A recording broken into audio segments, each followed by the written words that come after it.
into housing, yes. So want to check all of those things there. He says the city is in talks with the owners of the newly constructed building, Itemba Properties. But we're going to be more vigilant. We will check. And this one here, I think within this week, we'll give it 3 days, 4 days, probably by the end of this week, we should be actually getting to the bottom of it. But I'm going to be around to check as they are removing this rubble. Because we want to go inside and check, well, what is the issue there? Like, what might eventually happen? Well, this explosion, that doesn't make sense. Despite not having the relevant documentation to be in the country, the man accused of killing Warwick Stock, popularly known as DJ Warras, intends to make a bid for bail. Yesterday, Armindo Pakula appeared in the Joberg Magistrates Court charged with the murder of Stock. Police claim he is the gunman who was caught on CCTV footage shooting Stock 5 times on December the 16th in the Joberg CBD. Oren Singh reports. According to sources, Armindo Pakula was paid only 7,000 rand to carry out the murder of Warwick Stock. Pakula, a Mozambican national, appeared in the Joburg Magistrates Court where heavily armed members of EMPD stood guard within the court. The 25-year-old was arrested by members of Gauteng's Provincial Investigation Unit on Friday evening in Primrose on the East Rand. Pakula was hiding out in a shack in Marathon Informal Settlement when a tip-off led police to his location. A member of the legal aid team informed the state that despite being in the country illegally, Pakula insists on applying for bail. And there is no indication that he has a lawful documentation to be in South Africa, but he still insists that he wants to apply for my bail. Pakula will remain in custody until next week while police attempt to verify his address. Oren Singh, Eyewitness News. Police forensic expert Dumeleng Mahotlwe has told the Madlanga Commission of Inquiry that the country's ballistics testing methods are a little outdated. He says tests are completed in the same amount of time as 20 years ago, even though the weapons used today are bigger and mostly automatic. Mahotlwe was giving evidence yesterday at the Madlanga Commission of Inquiry, which is looking into allegations of police corruption. Yesterday, he testified about the links established between the killing of engineer Amar Swat in Vereniging and the subsequent arrests in Bramley. Babalondenze has more. Itumeleng Mahotlwe says his ballistics unit used to have fewer cases to examine 2 decades ago using standard forensic methods when testing firearms. But they are now dealing with more complex cases, but still have to rely on the same testing times and methods, even with higher caliber firearms. He says the focus now is more on quantity and not quality. Mahotlwe was responding to questions about ballistic test results from the Vereniging murder and Bramley arrests and whether these were linked to any other high-profile crimes. 20 years back, we used to have pistol cases. You find 9mm firearms. Lately now, there is a lot of rifles, full automatic rifles. Examinations of such are different from examinations of then. But the time allocated for you to work those cases remains the same. He says these are just some of their shortcomings, but the police laboratory is working hard to try improve their turnaround times. Babalondense, Eyewitness News. The Correctional Services Department says it is ready to defend itself against a possible court application by attempted murder accused Vusumuzi Ket Matlala. Matlala is seeking to be transferred back to a Gauteng-based prison. He was recently moved from the Hoshimamburu Correctional Center in Pretoria to the Ebongweni Super Maximum Correctional Facility in Kokstad. The department maintains that the transfer followed a comprehensive risk and threat assessment. Speaking at a media briefing in Pretoria, Correctional Service officials defended the decision to transfer Matlala to the Supermax facility. In the case of inmate Ket Matlala, we are open to engaging his lawyers on consultations. We are open to engaging with the National Prosecution Authority on how do we work together to ensure that, and also the courts, to ensure that he makes it in court on time, and that we have been able, that obligation we've been able to meet.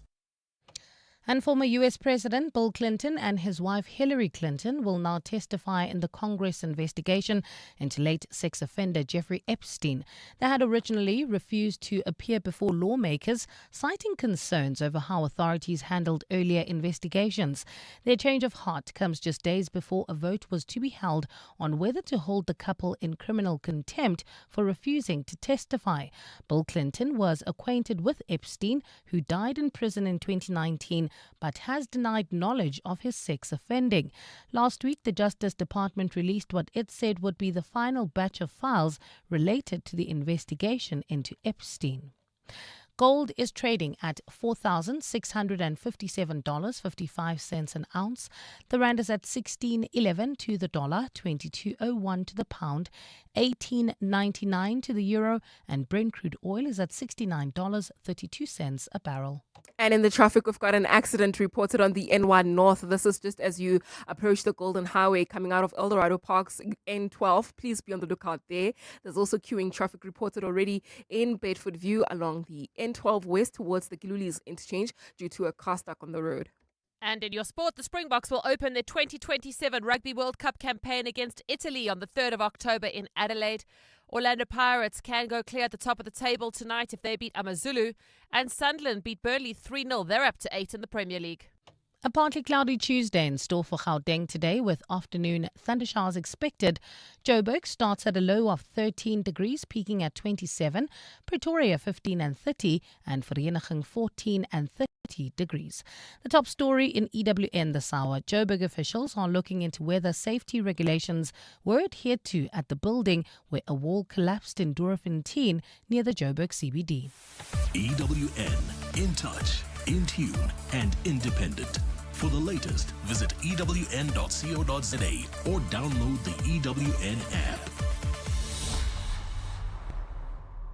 Your brain's a well-oiled machine. Now put it to work in the brain of 702. Enter on primemediaplus.com. T's and C's apply. This is Breakfast with Bongani Bingwa On 702. Let's walk the talk. 8 minutes after 6 o'clock. Welcome to 702 Breakfast. My name is Bongani Bingwa, and as always, thrilled to be in your company for the next 3 hours. My big thanks to Clement Manyatela for stepping in yesterday. I was on compassionate leave. It's great to be with employers who can understand the need to take time out when life becomes life, right? When life is happening and life is lifing. That's what it was. But we're back to our normal selves today. We hope. Be a problem if we're not.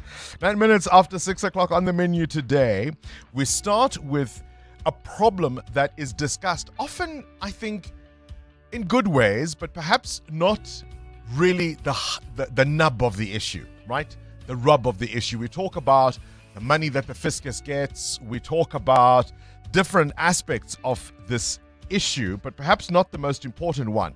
And for me, the most important one is the fact that you are guaranteed to lose, right? We can talk about advertising. We can talk about the millions of apps that allow people to spend their hard-earned money gambling. But the system is designed for you to lose. The only way you come out of gambling ahead is if you play once or twice and you win that first or second time and never play again.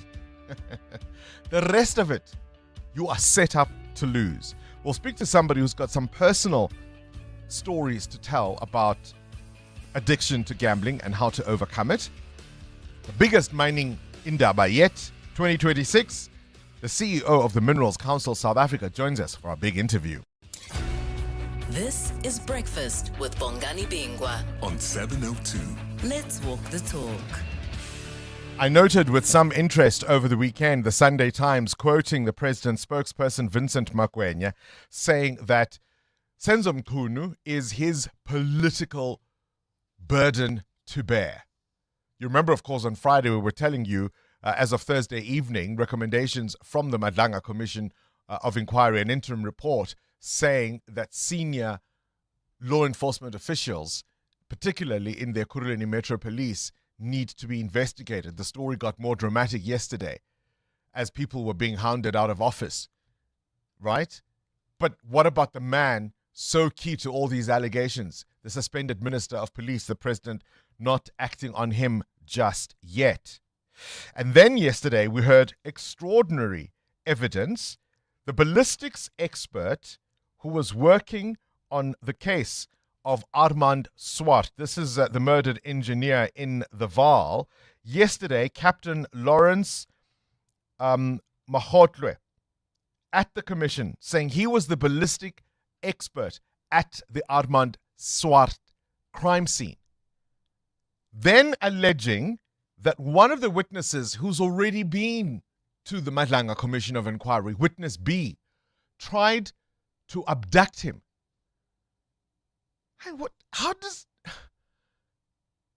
all of this sit with you? At the Madlanga Commission of Inquiry yesterday, this captain testifying that apart from all of the issues that were happening, he really, I think, laid bare the lack of capacity for forensic investigation into criminality in South Africa. We'll play you those clips coming up. You're with Bongani Bingwa. 7:02 weekday mornings, 6 to 9 Muteo a.m. Haripe is shaking his head. Very good morning to you, Muteo. How much of the Morning, commission Bongs. did you watch? Not much. That's why I'm shaking my head, because I'm also catching up, as you said. But I'll always have something that will ring in my ear when it comes to this commission. The fact that you said there will be no angels and demons. There will be gray areas, and a lot of them. So when you hear testimony Horns like and that, halos, hey? Exactly. Horns and halos all over the place. Amo? Good morning, Bongs. And I'm also just thinking about the commissioners that have to sit in and go through this every day. And then after going through this, process the information they've just received. You know, with me, I wouldn't have a straight face, because I see them, listen to some of these things. Because I'm sitting at home going, I'd be so unprofessional sitting there. And even sometimes when they have to tell them off about certain facts or certain statements that they're making, to say, please, can you've taken an oath? Their Just faces, act like it. Yeah. Keep it moving. Keep it moving. Keep it moving. Be honest, be straightforward, and don't, bit about the bushes. So when you listen to those things, there's the quiet part, right? Mm-hmm. There's the quiet part that you are in your head are thinking, or would be thinking if you were a commissioner, that you would not say it aloud. So here's what I'm going to do on 702 Breakfast on this Tuesday, the 3rd of February, the year of our Lord, 2026. I want to know from you, what are those intrusive, quiet thoughts that mostly stay in your head, that you never allow to come out, that you never allow to be said out loud? What are those quiet thoughts that are in your head that you allow or you never allow to come out? Mutero? There's a reason why they're suppressed. But anyway, you can do it anonymously. So how you do it anonymously, Mutero? I mean, anybody else calling us, they can send us a WhatsApp voice note to 072-702-1702 and say anonymous. Mm-hmm. But for you, Mutero, you can say, oh, I have this friend. I once knew someone. Wink, wink. I mean, I've had a couple of instances where somebody's either lecturing me or reminding me of my own flaws, and I've had that thought of, that's rich. It doesn't come out. From you. That's rich coming from you. So you just keep it in and you're like, okay, no. You're like, I don't want to sleep on the couch today. For me, it's... I'd say, in my mind, I'd say to myself, there's no way that you're a doctor. I can't prove it, but something is telling me you cannot be a doctor. If that's where you are going with this. Yeah. That's your diagnosis. There's no way you are, or you even have that doctorate. I can't prove it, but... Asiko sure. No, I'm sure. Have you got your license? Can I see? Have you ever been driven by someone else and thought, the license? Suppress those intrusive thoughts. We want to know those intrusive thoughts. You with your in-laws, what are those intrusive thoughts you won't let come out? You with your boss, what are those intrusive thoughts that you won't let come out? You with your significant other, or maybe their friends. What are those intrusive thoughts you won't let come out? Let's walk the talk. 702. 16 minutes after 6 o'clock. Of course, always our shout-outs are to illustrate a story that is in the news cycle, and we'll get to that in just a moment. But let's take you back to the Madlanga Commission of Inquiry yesterday. And this is the scene where we are hearing from Captain Mahot, where he explains to the commission that he was the ballistic expert at the Amant Swart crime scene. He says then later he received a call from Witness B, who already had been to the Commission of Inquiry. They agreed to meet at a police station in Pretoria, and Witness B arrived at the agreed meeting point, comes out of this Mercedes car with a group of heavily armed heavies, and they all want to have a look at his statement because they say it needs to be rectified. And you can imagine just how that scene went down.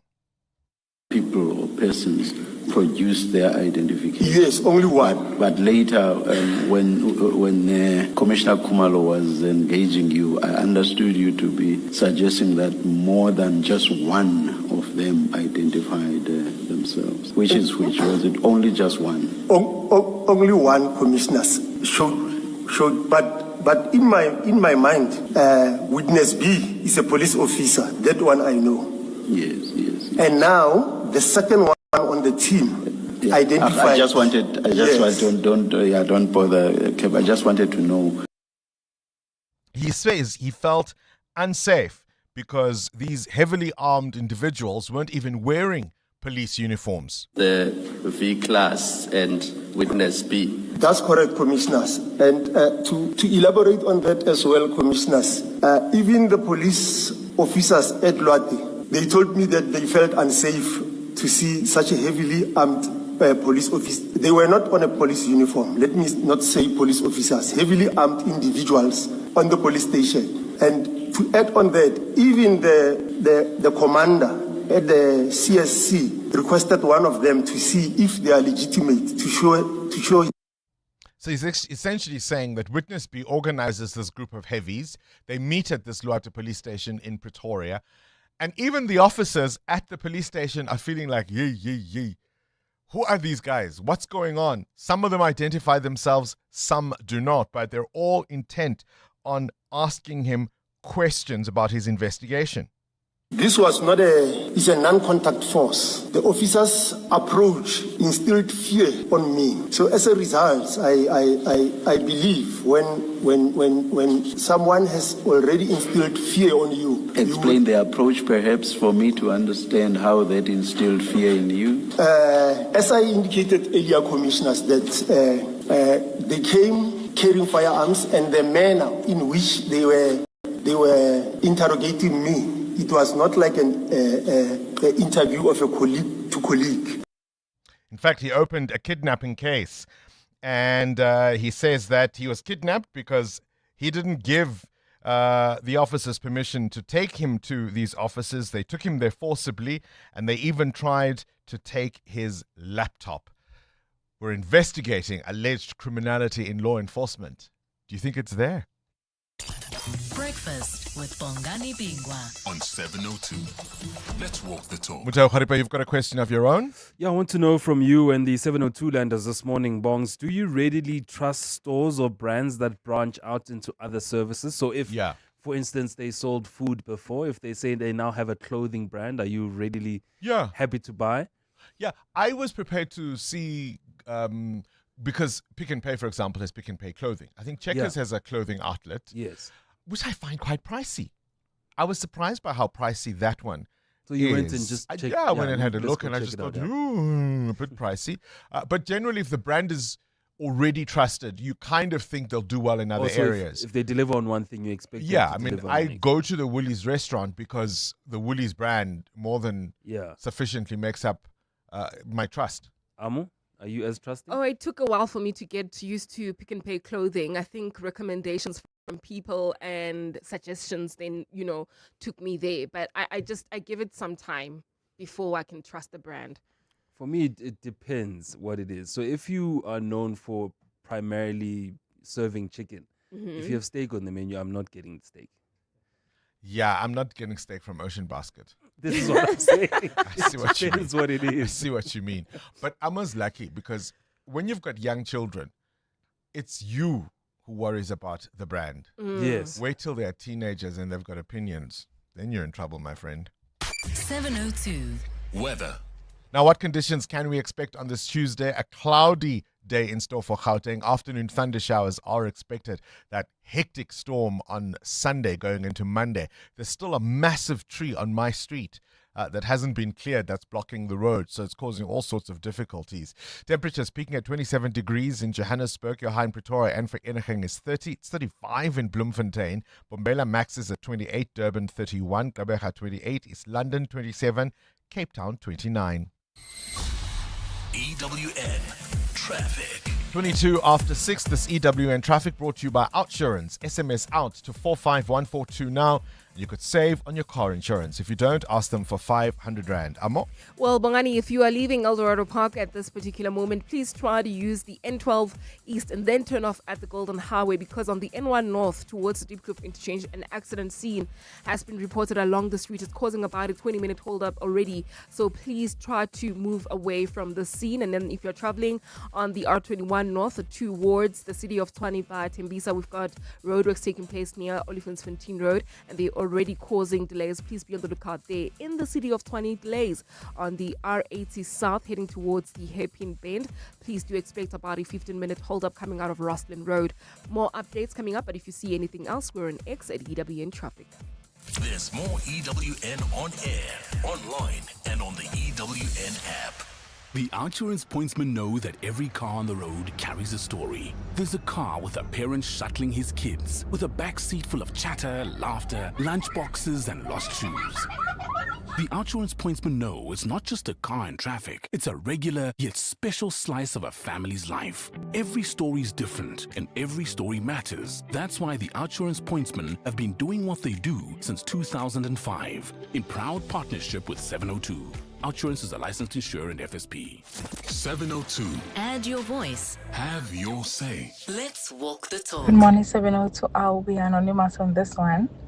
So when my husband and I were still dating, his mom was alive and she passed on before we got married.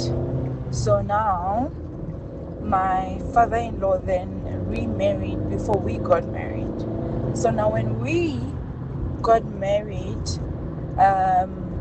the stepmom now, was the one to welcome him into the family. And the gag is that she was friends with my late mother-in-law. So when she was talking to me, she said, "Don't have friends, da-da-da-da-da." And in my head, I was like, of course, look how that turned out for my girl down there in the grave. We keep coming back to this theme. Hey man, what friends do y'all have? Huh? The quiet part, those intrusive thoughts. We want them allowed. Share them with us, even anonymously. Start your day with Bongani Bingwa on 702. Let's walk the talk. It all, of course, comes in the wake of this Jeffrey Epstein scandal. It's not going away. Let's start with Bill and Hillary Clinton stepping into the spotlight once more. So remember, they didn't want to appear before Congress. They gave written submissions and said, we're not coming in for questioning. We've done nothing wrong. We've answered all your questions. So there's been a back and forth with the House Oversight Committee, who wanted to hold them in criminal contempt, and there's a vote that's been scheduled. And so the couple now say they will in fact come forward. Bill Clinton admits to knowing Epstein all those years ago, but denies any awareness of his crime, or at least of his crimes. And so we might yet see, for the first time in 40 years, a former US president appearing before Congress to answer questions in this manner. I don't know if you watched the Grammy Awards last night. They were repeated, of course. I mean, they were live on air around about this time yesterday morning, but they were repeated on Mnet in the evening, as is always the case. Trevor Noah hosting for the last time. He says he's done it 6 times. It's time to go. Enough is enough. And what a fantastic, fantastic evening. But one of the things that was a huge, huge moment was Trevor Noah, of course, turning the spotlight on this Epstein scandal and these issues. And one of the things Trevor Noah pointed out was Nicki Minaj's absence at the Grammy Awards. Nicki Minaj is not here. She is not here.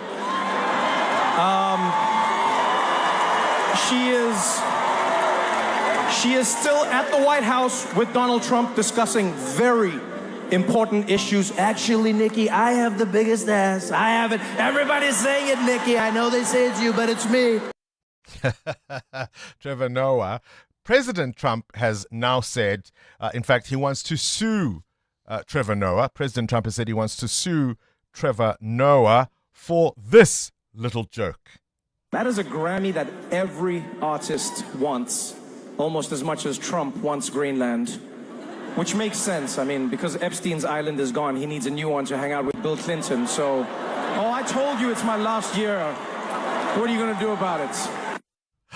Trevor, implying, of course, that the reason Trump wants Greenland, he needs a new island because he can no longer hang out on Epstein Island with his friends Bill Clinton.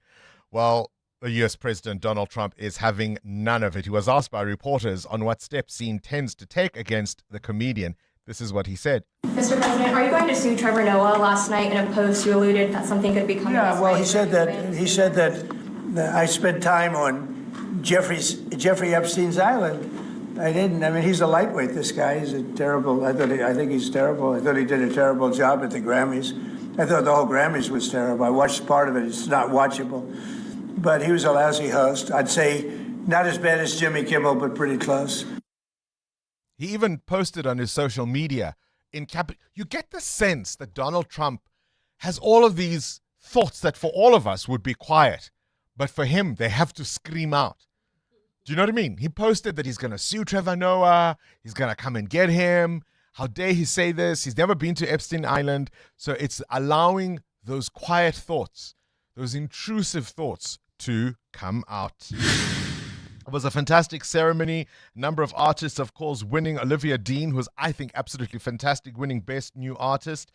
Kendrick Lamar, now the most awarded rapper in history. The Dalai Lama won a Grammy Award. A Lifetime Achievement for Fela Kuti. And, of course, our own Tyler in the Best African Music category. Nathan Lane was born on this day in 1956, emerged as one of his generation's most versatile performers. You may remember him in The Producers. He was unforgettable in The Birdcage and even, of course, in The Lion King. Happy birthday, Nathan Lane. 702.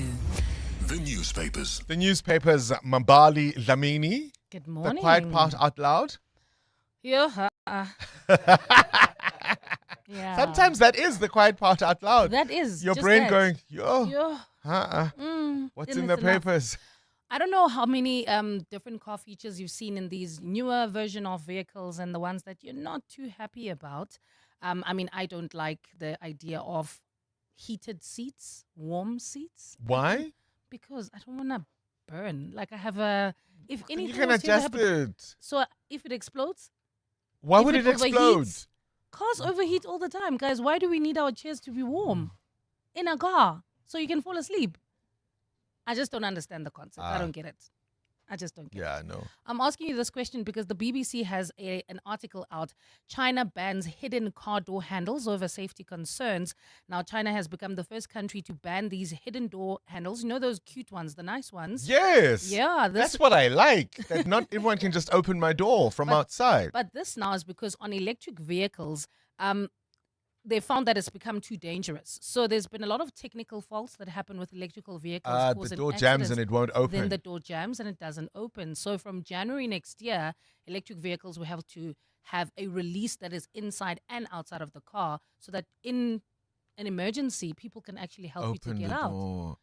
It's one of my favorite features about my car. Ngapha, you also want heated seats. You can't just be opening my doors.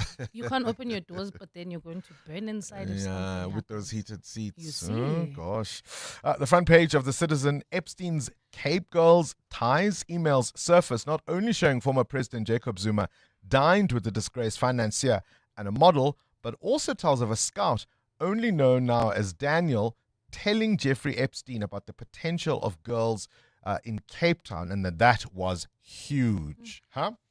The front page of the Business Day. Here we go.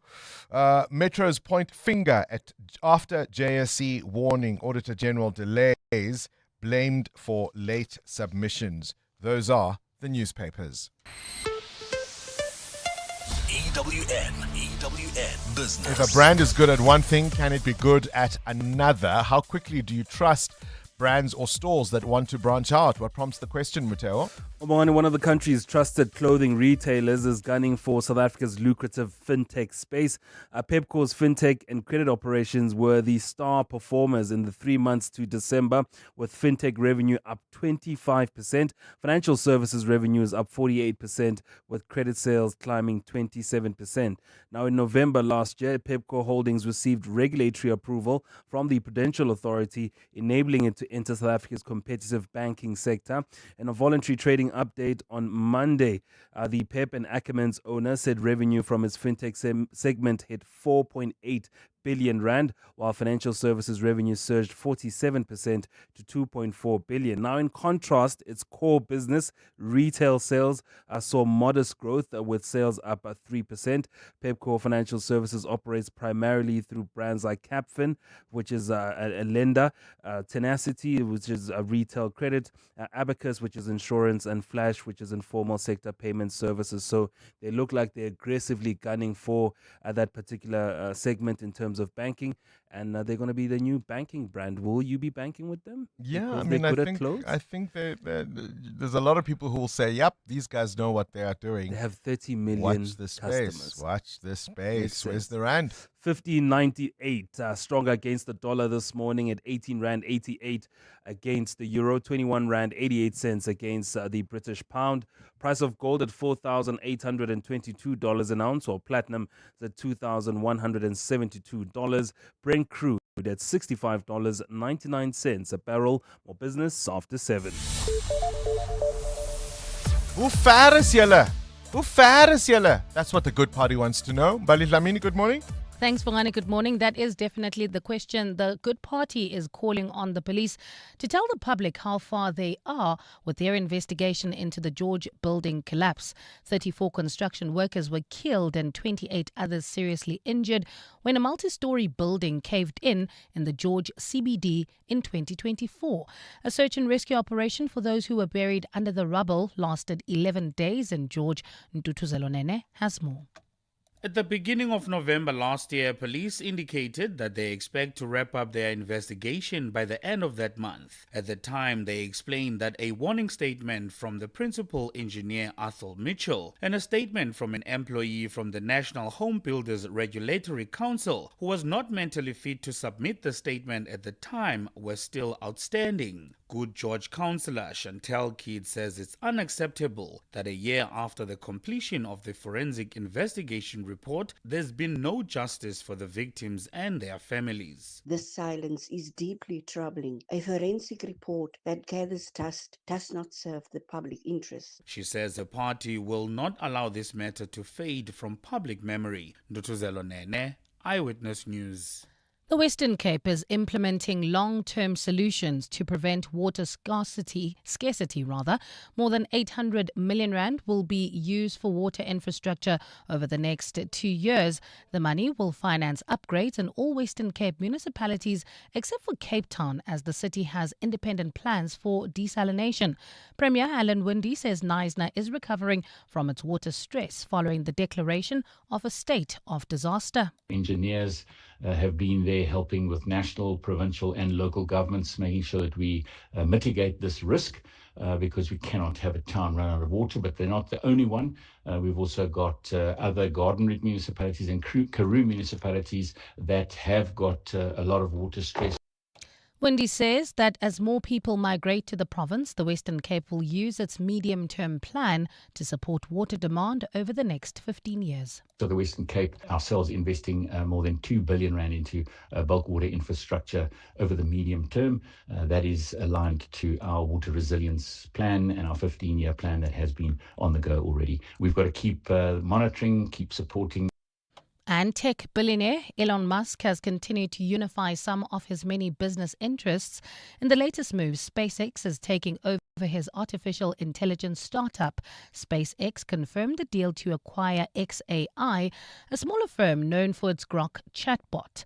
Musk says the combination will form an innovative engine, putting AI, rockets, space-based internet as well as media under one roof. SpaceX is also reported to be working on plans to list its shares for public trading. Last month, Musk's electric car company Tesla also announced that it had invested $2 billion into XAI. A partly cloudy Tuesday in store for Gauteng today, with afternoon thundershowers expected. Lows of between 13 and 15 degrees and highs of between 27 and 30.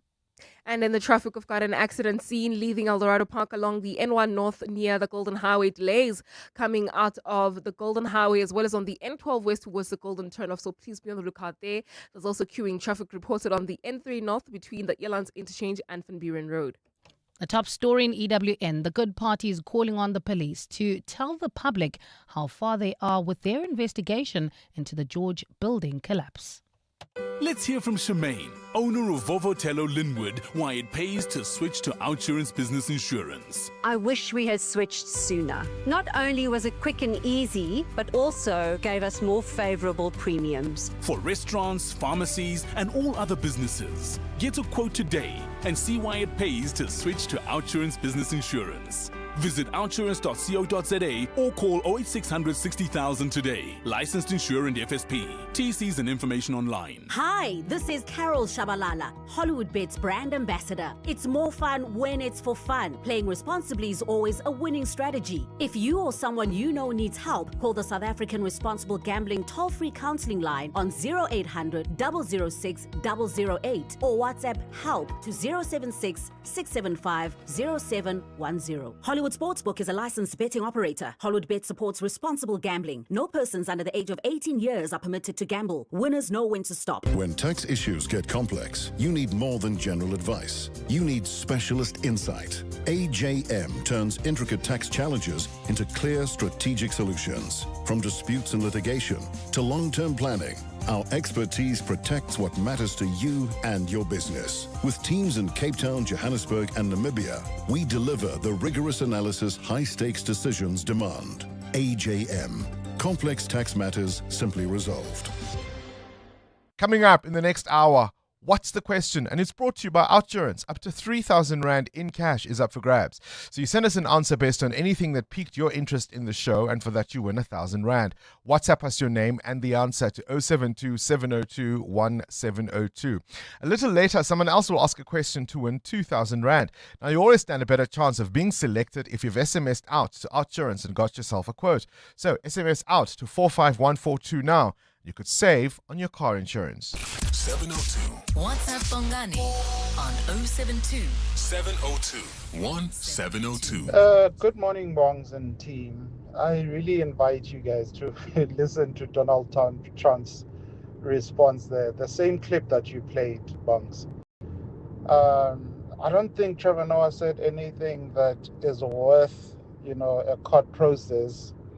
But maybe because Unem has the guilty conscience of Donald Trump is inviting him to, try and silence this whole thing. But if you listen to the clip, you hear him referring to Jeffrey Epstein in first name and then shortly corrects himself to say Jeffrey Epstein's. And for me, you don't know any person by first name unless you have real good relationships with them. Yeah, that's my thought. Kaiser and Centurion. Kaiser and Centurion, you're so sharp, hey? Well spotted. I love it. I sometimes listen to the voice notes, and it could be interviews that we have conducted. Somebody's always picking up a little nuance, a little moment. He talks about Jeff as though Jeff is his friend, and then he quickly says Jeff Epstein, right? Because I'd casually say Cindy, and maybe somebody gives me Cindy Paluta, because, I can. But if the person is not your friend, how do you just say Jeff so casually? The quiet part, the intrusive thoughts out loud. I want you to listen to Trevor Noah giving some love to Olivia Dean. So she's this new artist. She's absolutely fantastic. In fact, KG, you must find a song. My daughter got me into Olivia Dean. She's absolutely fantastic. And Trevor Noah giving her some love. Have a listen. And you should be nominated for Most Amazing and Thoughtful Artist because she fought Ticketmaster to stop resellers from ripping fans off, which is amazing. Because if the fans can't afford tickets, we can't have live music. And without concerts, how would we find out which CEOs are having affairs on the Jumbotron? Thank you so much, Olivia Dean. You see what I mean about the quiet part out loud? So there was a whole furore around Olivia Dean's tickets being too expensive, and she fought Ticketmaster, who were selling the tickets to try and make them obviously more affordable for her fans, who were typically quite young.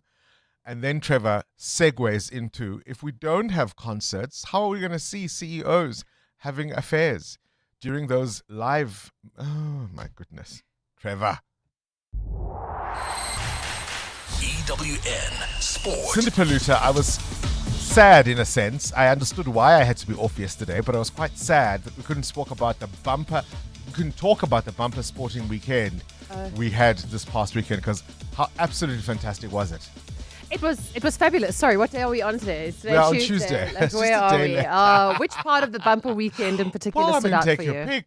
Orlando Pirates, Arsenal, the Australian Open. Oh, we've moved on from all of it now. All right, okay, fine. We've moved on from all of it. Let's move to the future. The Boks Yes. defending their title. Their Rugby World Cup title. It's a year and a bit away, right? They will start the defence of their title on the 3rd of October 2027 against Italy in Adelaide. The venues and dates being confirmed now. They will then play Georgia and Brisbane on the 10th of October and Romania and Perth on the 17th in their remaining pool games. The round of 16, which is a new feature to the World Cup, will be played on the weekend of the 23rd and 24th of October, followed by the quarterfinals and then the semi-finals in the weeks after. And then the 2027 Rugby World Cup final will be in Sydney on the 13th of November. In the Betway, yeah? No, I'm just imagine being there. It'll be amazing. I don't want to go watch. I don't want to go watch in Australia. What? Yeah, I've been to Australia. In the Betway Premiership, Orlando Pirates have travelled to Durban to take on AmaZulu, where a win. I don't want to offend people listening to there might be Australians listening. I just found Australia really boring. Okay. Yeah. So that's the only reason. Okay. Yeah. In the Betway Premiership, Orlando Pirates have travelled to Durban to take on AmaZulu, where a win for the Buccaneers will put them 3 points clear of Sundowns at the top of the table. One game in the Premier League last night, Sunderland cruising past Burnley, getting a 3-0 win over Diarra and Talby after Tuanzebe scored an own goal. Sunderland are up to 8th on the table. Burnley stays second from bottom. In the second leg of the Carabao Cup semi-finals tonight, Arsenal with a 3-2 aggregate lead into their home game with Chelsea Blues boss Liam Rosnow. Yeah, the reality is Arsenal are favourites for the tie. They're a goal up and they're at home, so they'll expect to go through. We need to take it as far as we can and as deep as we can, and then the second half hopefully will be massive in terms of turning the tie around. Transfer news from yesterday, Liverpool signing defender Jeremy Jacquet from French side Rennes for £60 million, but he only starts at the end of the season. Crystal Palace have completed the signing of striker Jorgen Strand Larsen from Wolves for a club record £48 million. And cricket, the CSA 4-day tournament at Stumps on day 2, the Warriors 198 all-out in reply to the Lions 305. For the Lions, Bjorn Fortuin with an unbeaten 112. He's also taken 3 wickets. Lutus Apamla took 5 wickets as well. Cindy Paluta, Eyewitness News Sport. The Brainy Kids of the Whiz Quiz on 702. Hello, my name is Lwazi Zondi. I'm 12 years old and I go to Cornwall Hill College. When I grow up, I would like to be a software engineer. I'm so excited to play the Whiz Quiz with Uncle Bongani. Oh, we're excited to play with you too. Will you be our first winner of 10,000 Rand? 702. Coming up at 7:15, the big interview. EWN Traffic. 6:45, let's catch up with the roads now. There's an issue in the Devland area on the N1 North. Amo, the EWN Traffic brought to you by Ford. Live at your peak in the Ford Everest. Well, that's correct, Bongani. This accident is causing about a 20-minute hold-up on the N12 East as you approach the scene, coming out of Klipspruit Valley Road. And if you're traveling on the N1 North towards the Golden Highway, so please be on the lookout if you're traveling around Eldorado Park area as well as Devland area. And then if you are on the Mark 1 North, do expect peak time delays there to hold you up for about 20 minutes between Boyson's Road and Carr Street. There's also queuing traffic on the R21 North towards the city of Tshwane This is due to the roadworks that are taking place along this route towards Olifantsfontein Road, causing about a 15-minute hold-up there. I'll have more traffic updates for you. Stay tuned. There's more EWN on air, online, and on the EWN app. There's towing a boat to the lagoon for the weekend. And then there's towing a boat with your Ford Everest. With tow haul mode and Pro Trailer Backup Assist, you're not just a driver, you're making it look easy. That's peak living in the Ford Everest, starting from only $837,500. Includes our Ford Family Promise with our Ford Courtesy Fleet, keeping your adventure moving. Visit your nearest Ford dealer today. T&Cs apply. There's a new way to experience all your favorites. Pulse Africa, the 24/7 fast channel, now live on primemediaplus.com and the Prime Media Plus app, bringing you the best of Prime Media around the clock. Watch the biggest moments from 702. It's non-stop entertainment and authentic African storytelling, all from Africa's leading media network. Pulse Africa, only on the primemediaplus.com and Prime Media Plus app. It's the semi-finals. Have you been watching the Celebrity MasterChef kitchen? I mean, shows no mercy. So I got a chance to go to MasterChef and be not so much a celebrity participant, but a celebrity judge. So they just made the food and we ate it and we all thought, amazing, not so amazing. But cooking in the kitchen, racing against time with the judges standing over you, that takes something special. So Seth Shezi, Holly Ray, Mzuki Simbane, and Dineo Ranaka, they, for the Abenisans, will return knowing the finish line is close and brutal. The judges are sharper, the pressure so heavy, the very best team will earn a place in the final showdown. These are the episodes that separates hopefuls from finalists. So don't miss Celebrity MasterChef this Sunday at 6 p.m. only on ETV. Hi, this is Alia Itzebet, Hollywood Bed's brand ambassador. A reminder that you can still shoot for the stars while playing responsibly. If you or someone you know needs help, call the South African Responsible Gambling toll-free counselling line on 0800 006 008 or WhatsApp help to 076 675 0710. Hollywood Sportsbook is a licensed betting operator. Hollywood Bet supports responsible gambling. No persons under the age of 18 years are permitted to gamble. Winners know when to stop. It's official. Auto in General covers the world's best drivers. We're proud to be an official tournament partner of Live Golf South Africa 2026, the first on African soil. Stand to win tickets to the event and your share of 100,000 Rand. Here's to a world-class tournament. And the insurer that never misses. Auto in General, never not there. Auto in General is a licensed non-life insurer and FSP T's and C's online. Let's talk.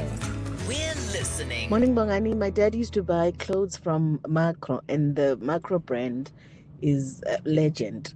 So when we used to gossip about him, Asim Mhleba, we used to call him the legend. May his soul continue to rest in peace. The quiet part out loud. The nicknames we have for people, and they have no idea, right? The legend. Because even if he had found out that's what you guys called him, he would have thought, oh, that's nice. Yeah. You know, I'm a legend. Meantime, back at the ranch. Who is the whizziest of them all? It's the Whiz Quiz on 702. Let's give away some cash, shall we, today? We're playing with 12-year-old Lwazi, who goes to Cornwall Hill College. And Lwazi, hello. Your name means knowledge. How good are you at general knowledge? I could say I'm pretty good myself. You're pretty good yourself. And tell me, is there anyone you want to send a shout out to whilst we get ready to play the Whiz Quiz? All the listeners.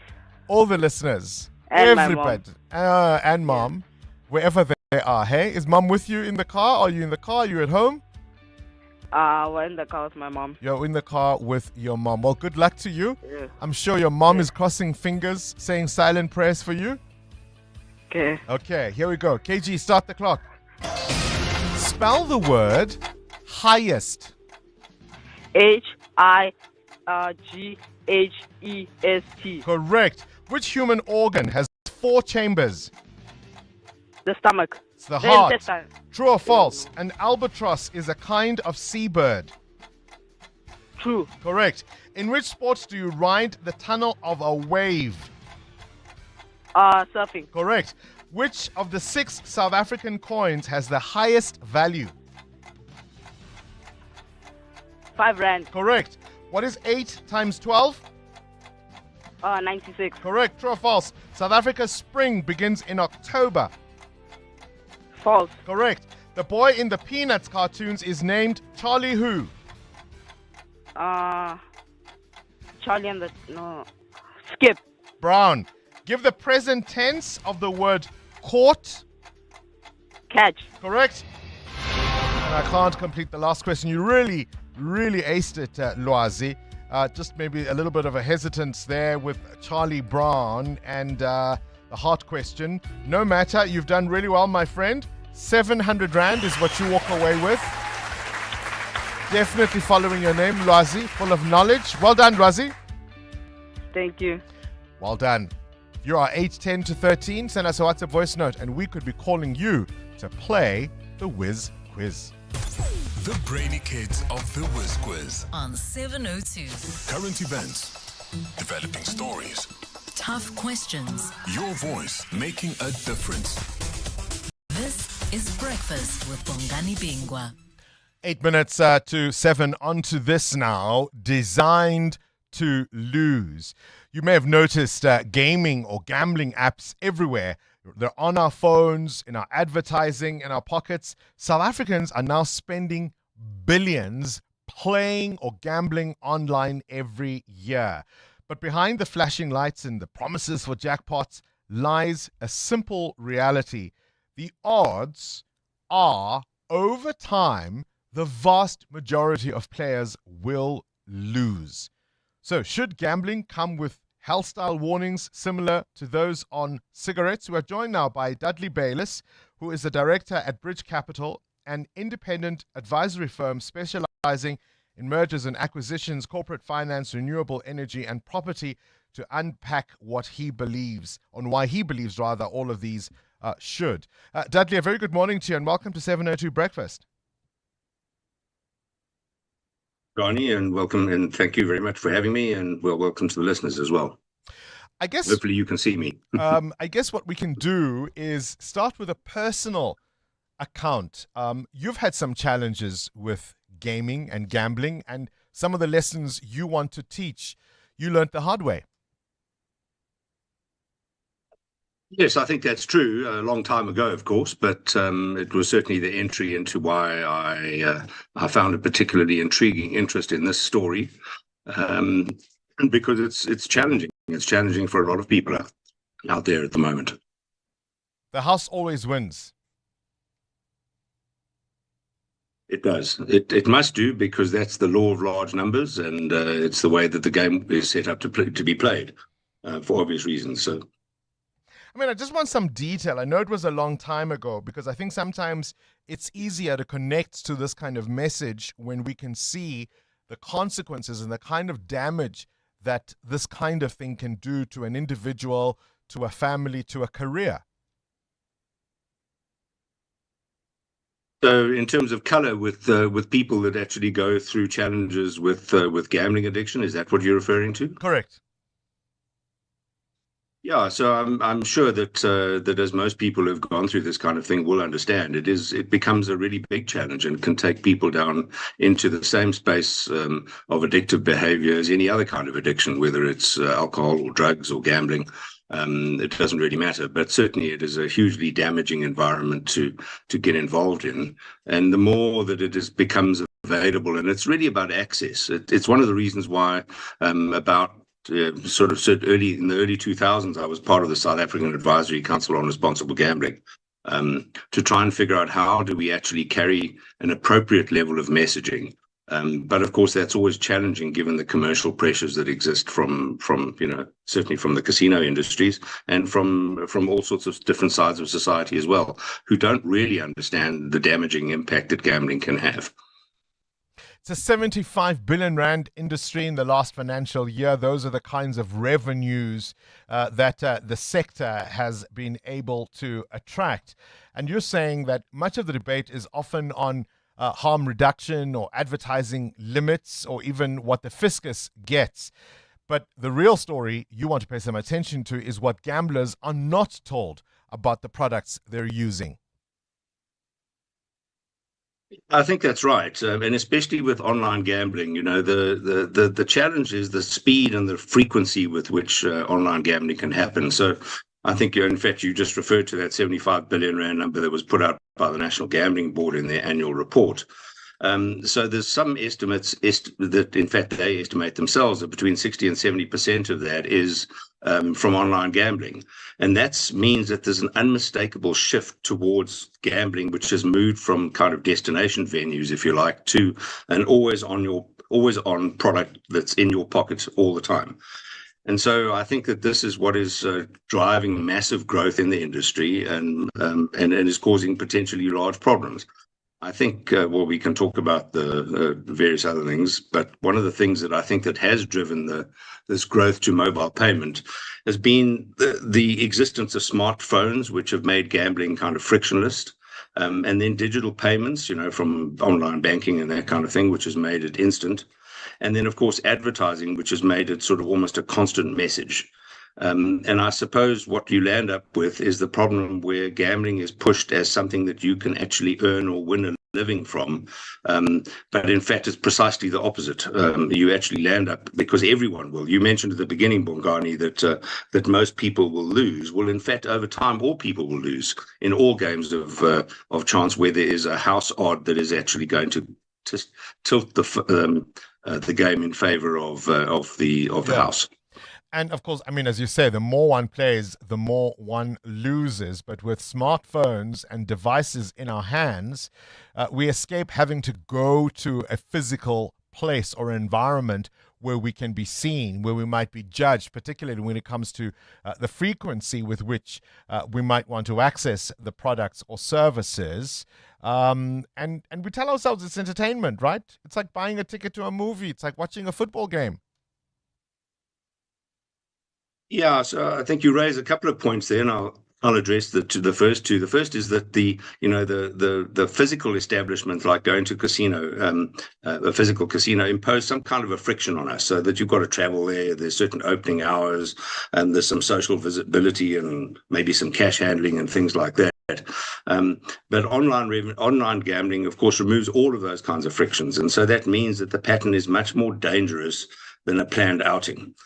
And the second part that you brought up really was about what happens when people start to think that they can actually just win a living, and then it's a little bit like going out to the movie ticket. Well, of course, with the movie ticket, as I pointed out in the article that I think that instanced this interview, the movie ticket is not quite the same thing, because you don't lose more the longer you sit in the movie house. You don't go and pay 100 Rand to go to a movie and then pay another 100 Rand every minute that you sit there after. So I think it's a very disingenuous phrasing to call it just entertainment, whereas clearly there is an entertainment element to it. And that's not to say that we should be moralizing about this. This is just, from arguing from a pure statistical basis and the social harm that it can cause as a result. Look, I mean, people are adults. People might say, we know the risks, we take them anyway. Enough of this paternalism. What is it you want? So I think that for me, absolutely, adults can choose. They can choose risk, but I don't think they should be marketed a product that is engineered for repetition, without being told effectively what that repetition does. So I think that it's, we're not arguing for, or certainly I'm not arguing for prohibition, but I am arguing for effective disclosure. So the tobacco industry, for example, requires that 20 or 30% of the surface area of an advert actually display what the warning signs are about smoking and tobacco addiction and things like that. And I think that we should have precisely the same kind of thing in the gambling industry. So, for example, we ought to have some sort of a statement that says that, for every 100 Rand that you bet, with house odds of 7%, over time, you will reduce that to below 400 Rand, to below 4 Rand, sorry. And so I think that with that kind of a simple messaging and adequately displayed, I think it needs to displace this sort of kind of generic, winners know when to stop kind of advertising, because that really doesn't do it. especially in the face of the massive amount of not only online advertising, but also large billboards. I mean, you find large billboards outside every impoverished establishment in South Africa these days advertising various different forms of online gambling, and I won't refer to them for obvious reasons. Yeah. Imagine I can hear the voiceover. Hey, Dudley, repeated play erodes your stake. After 40 spins, 100 Rand will fall to below 4 Rand. Winners know when to stop. Dudley, appreciate your time. Dudley Bayliss, warning there of not just the pitfalls of gambling, but the fact that many players just don't know what they're getting themselves into. 702. Coming up, the big interview. Probably felt like a gamble, at least in the beginning. South Africa's mining sector has been the bedrock of this economy for over 100 years. We speak to the CEO of the Minerals Council about this year's mining indaba. This is EWN. Suleiman Karim approaches the courts over Madlanga testimony, and Correctional Services ready to defend itself against Kat Matlala.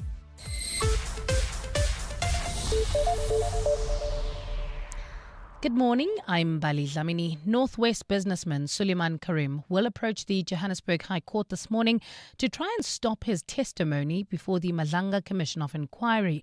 Karim lodged an urgent bid in the Johannesburg High Court yesterday.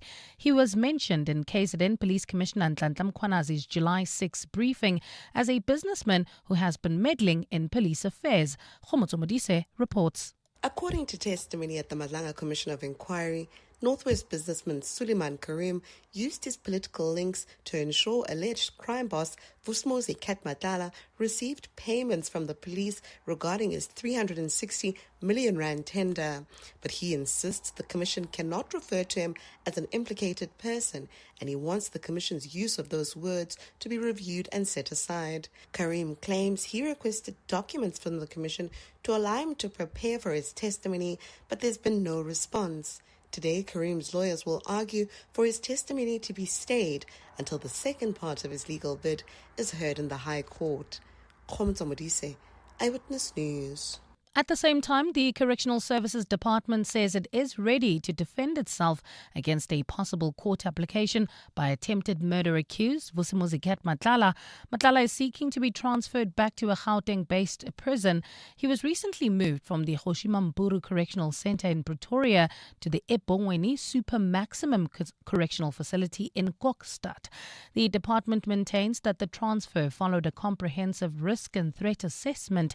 Speaking during a media briefing in Pretoria, Correctional Services officials defended the decision to transfer Matlala to the Supermax facility. In the case of inmate Kat Matlala, we are open to engaging his lawyers on consultations. We are open to engaging with the National Prosecution Authority on how do we work together to ensure that, and also the courts, to ensure that he makes it in court on time, and that that obligation we've been able to meet.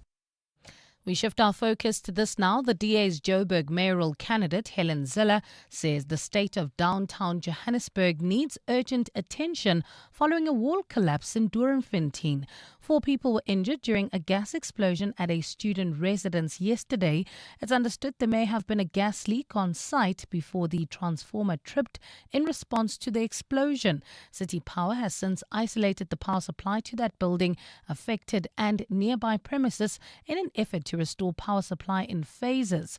Zille says her visit to the affected building yesterday was not an election ploy ahead of the upcoming local government election, but a genuine attempt to identify challenges that need to be addressed. But the whole point is to go to the crisis spots in Joburg, to see for myself what's going on, to take in what the problems are, to investigate deeply so that we can come to some kind of understanding of what it's going to take to fix Joburg. That's what it's all about. Joburg MMC for Public Safety Mgcini Tswako says political parties need to put service delivery ahead of their own agendas.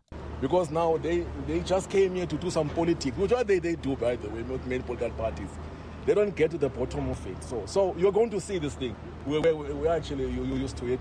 But I'm just saying that Umagogo must start there first in the Western Cape. Ati fix the city of Cape Town before Azela Palapala. To the courts now. The defense in the Palapala burglary trial has tried to poke holes in data provided by the state's cell phone analyst. Yesterday, Emanuela David, along with siblings Froliana and Ndili Nasho Joseph, appeared at the Mudimule Regional Court in Limpopo for trial. They're accused of breaking and entering into President Cyril Ramaphosa's farm in February 2020 and stealing $580,000 in cash. Tabiso Koba reports. Data presented to court by the cell phone analyst shows two numbers associated with accused number 2, Froliana Joseph. Lawyers for Froliana have raised issues with how the cell phone numbers were associated with their client. In one instance, the lawyers say the numbers were pinged at different locations at the same time. In another, data shows the numbers contacted each other about 84 times in a few days. The defense put it to the analyst that it doesn't make sense for someone to call themselves 84 times. These two numbers are associated with Froliana. I did not say they belong to her. These two numbers had communication with each other. And as for who was using the phone at the time and all that is not my part. The analyst says the associating of the cell phone numbers to the accused persons was done by the investigating officer. The trial continues today with a new state witness. Tabiso Koba, Eyewitness News, Limpopo. And former U.S. President Bill Clinton and his wife Hillary will now testify in the Congress investigation into late sex offender Jeffrey Epstein. They had originally refused to appear before lawmakers, citing concerns over how authorities handled earlier investigations. Their change of heart comes days before a vote was to be held on whether to hold the couple in criminal contempt for refusing to testify. Bill Clinton was acquainted with Epstein, who died in prison in 2019, but has denied knowledge of his sex offending. Last week, the Justice Department released what it said would be the final batch of files related to the investigation into Epstein. Gold is trading at $4,805.57 an ounce. The rand is at 15.98 to the dollar, 21.88 to the pound, 18.89 to the euro, and Brent crude oil is at $66.30 a barrel. And in the traffic, we've got heavy delays on the N12 west through Germiston. This is between Croft Road and the R24 merge. There's also queuing traffic reported on the N1 north heading towards Midrand, coming out of the Baku interchange. Please be on the lookout there. And in your sport, the 2027 Rugby World Cup final will be on November the 13th in Sydney. The Boks will open their campaign against Italy on the 3rd of October in Adelaide. Orlando Pirates have a chance to go 3 points clear at the top of the Premiership tonight. Liverpool have signed defender Jeremy Jacquet, but he only starts in the new season. And Australia without Josh Hazlewood for the opening stages of the T20 Cricket World Cup. A partly cloudy Tuesday in store for Gauteng today, with afternoon thundershowers expected. Lows of between 13 and 15 degrees and highs of between 27 and 30. The top story in EWN this hour: Northwest businessman Suleiman Karim will approach the Joberg High Court this morning to try and stop his testimony before the Madlanga Commission of Inquiry. EWN, in touch, in tune and independent. For the latest, visit ewn.co.za or download the EWN app. Calling all the brightest minds in Gauteng. Time to flex your general knowledge smarts in the brain of 702. Enter now on primemediaplus.com. T's and C's apply.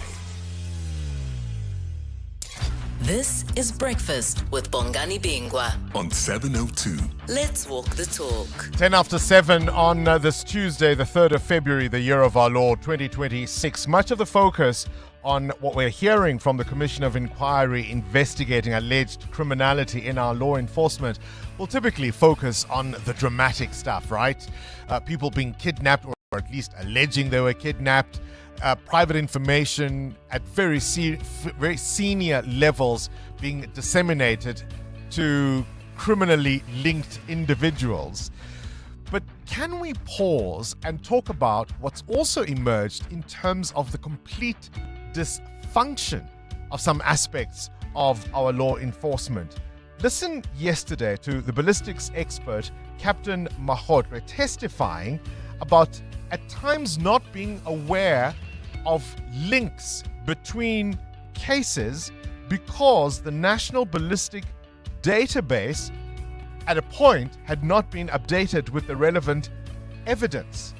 And so as you investigate one case, you can't link it to others because the database hasn't been updated.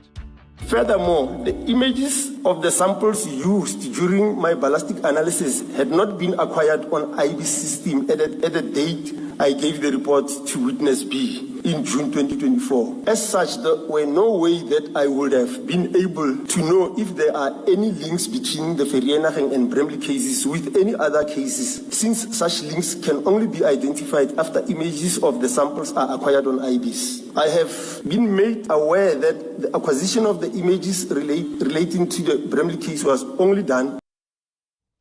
I mean, he goes on to talk about how mistakes are likely to persist in a system that values output more than quality.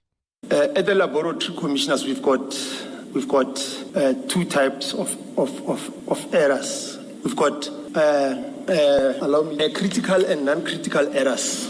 If I may explain to you, Council, non-critical errors includes it's 4 categories. It's incorrect dates on an affidavit, defects or H results not confirmed, administrative errors, and log numbers. Those are non-critical errors. And I will believe that those errors that the Council is leading me with falls within this category. So it cannot be incompetence or deliberate. What is the other one? Negligence. But as I already indicated, commissioners, that the errors will arise time to time. As long as there is still pressure at the lab, the errors will always be there because we push quantities, not quality. The errors will arise, not intentional errors. That's a very disturbing observation. Because we emphasize quantities, not quality. And the chair of the commission himself stepping in there and saying that's a very, very disturbing picture. This is Breakfast with Bongani Bingwa on 702. Let's walk the talk. The 68th Grammy Awards were hosted on Sunday night in Los Angeles. Trevor Noah returning for a 6th and final time, guiding the ceremony, I think, with some humor and even cultural insight. He knew all the artists. He could sing their songs. He could just off the cuff play with them, and it was absolutely fantastic to see our own Tyler, the South African, winning Best African Music Performance. There was a lifetime achievement for Fela Kuti, the Dalai Lama winning his first Grammy Award for spoken word storytelling, and of course Olivia Dean being the best new artist. Now, if you're over 50 and you're wondering who Olivia Dean is, if you are one of those who thinks there's no more good music, it all ended in the 70s, have a listen.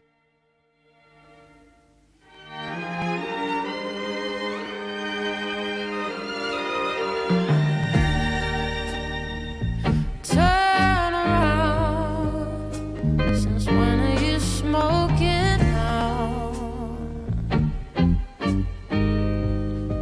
It's been a while, let me know. Did you end up moving house? Right? You're the only one who knows Hey? that name. You think the music is gone? You think the music is finished? How good is she? She's exceptional. She spoke about being a child of immigrants herself. Back on your sofa, of course I still care. Love's never wasted when it's shared. Oh man, Olivia Dean won Best New Artist. If you're looking for a new artist to like who's making good music in 2026, this would be one of my recommendations. 702. Up next. The Big Interview. EWN Traffic. Up next, we speak to the CEO of the Minerals Council of South Africa. In the meantime, this EWN Traffic is brought to you by Outsurance. SMS out to 45142 now. You could save on your car insurance. If you don't, ask them for 500 Rand. Amo, in 12 West, there are delays there. Why? Yes, Bongani, this is through the Germiston area due to a car that is stuck on the road right near the R24 merge. Delays coming out of Craft Road. Please be on the lookout there. The R24 West is also backed up as a result. And if you're traveling on the N1 North towards Fourways as well as Sunny Hill, do expect more traffic volumes approaching Rivonia Road coming out of Winnie Mandela Drive due to another car stuck on the road. I'll have more traffic updates. Stay tuned. There's more EWN on air, online, and on the EWN app. This month is all about love, but the flight attendant won't be feeling the love if you're late for check-in. Fortunately, the Outsurance spokesmen are here to ease traffic congestion so you can get to the airport on time. With the Outsurance spokesmen on the roads for the past 20 years, we can all get to where we need to be quickly and safely. With Outsurance, we always get something out. In proud partnership with 702. Outsurance is a licensed insurer and FSP. 702. The Big Interview with Bongani Bingwa. All right, on to this now. For over a century, mining has been the bedrock of the South African economy. And in 1994, the Investing in African Mining Indaba Conference was established as really the pivotal gathering to bring together industry leaders from across the continent and the globe to deal with questions around energy security, illegal mining, technological innovation, investment opportunities. Those are conversations that remain as pressing as ever. And so we have got with us this morning Mzila Mtenjane, the CEO of the Minerals Council of South Africa, on the line. A pleasure to have you on our show, and thank you for your time. Thank you. Thank you for having me, Bongani. Good morning. There is a view, and some contest it more forcefully perhaps than others, of seeing mining as a sunset industry in its twilight, not really able to do for this economy what it once did. And yet you remain a very vital sector to our economy, don't you? Absolutely, Bongani. I think it is a misconception that mining is a sunset industry, particularly in the context of South Africa and the African continent. South Africa still remains well endowed with several minerals, some of which we're now calling critical minerals, which minerals we need for the development of the country and also to enable the just transition. And I think the reason that people are speaking in this manner is that we have not had exploration in South Africa for a long time. You know, I'm a mining engineer. I started working in the mines through a bursary from Anglo American in the early 90s. And the mine that I worked at had been operating for 25 years, and it continued to operate for another 25 years. So the exploration for that mine had been done probably 30 to 40 years earlier. So we've gone through a long period of time in South Africa not seeing the level of exploration that we've seen in the past that gave birth to South Africa's mining industry. And one of the things that I would imagine will be pressing at this year's Mining Indaba is the issue of electricity. We talk about beneficiation as one of the buzzwords, right? Let's not Absolutely. just send out raw materials. Let's develop our technological know-how here in South Africa. But it costs money to do so. And if we don't help the industries that need to, we won't. Yeah, and beneficiation is going to be one of many commodities, and it's obviously topical right now, given the need to plug the gap for supply of these minerals. And so energy is absolutely critical for effective and efficient functioning of any economy, but affordable energy is even more important. You would have seen last week an announcement from government where we're seeing the initial steps of providing for affordable electricity for very important sectors such as our chrome and ferrochrome industry, just to be able to make them more competitive. And when we did a comparison between, South African ferrochrome production and China, for instance, which is amongst the largest customers, electricity is one of the key distinguishing features that makes an industry competitive. And so I think the conversations that we've been having with government, with Eskom and other players, I think is beginning to bear fruit. I would like to see more of this spreading throughout the economy, not just for the ferrochrome industry, but we need our whole economy to be competitive, and electricity is going to play a very important role. Those announcements were, in a sense, a stopgap measure, were they not? Because you talk about the smelters. 30 years ago, we had, 40, 50 when you talk about chrome and ferrochrome, and yet we can barely hang on to the few that are remaining now. And so, in a sense, someone might argue that those are stopgap measures because we just don't want to see the last two go out. But until you liberalize our electricity market, this is the kind of conversation you're going to have over and over again, and always at the 11th hour. No, absolutely. And you got both of those activities taking place. I mean, looking for stopgaps, but I think we're also seeing the reforms that are taking place on the electricity sector. I think what has been encouraging for me from where I'm sitting is hearing Dan Marugana, the CEO of Eskom, talking about Eskom making the effort at ensuring affordable electricity. Because we all need, whether at a personal level or at an industrial level, we all need affordable electricity for life.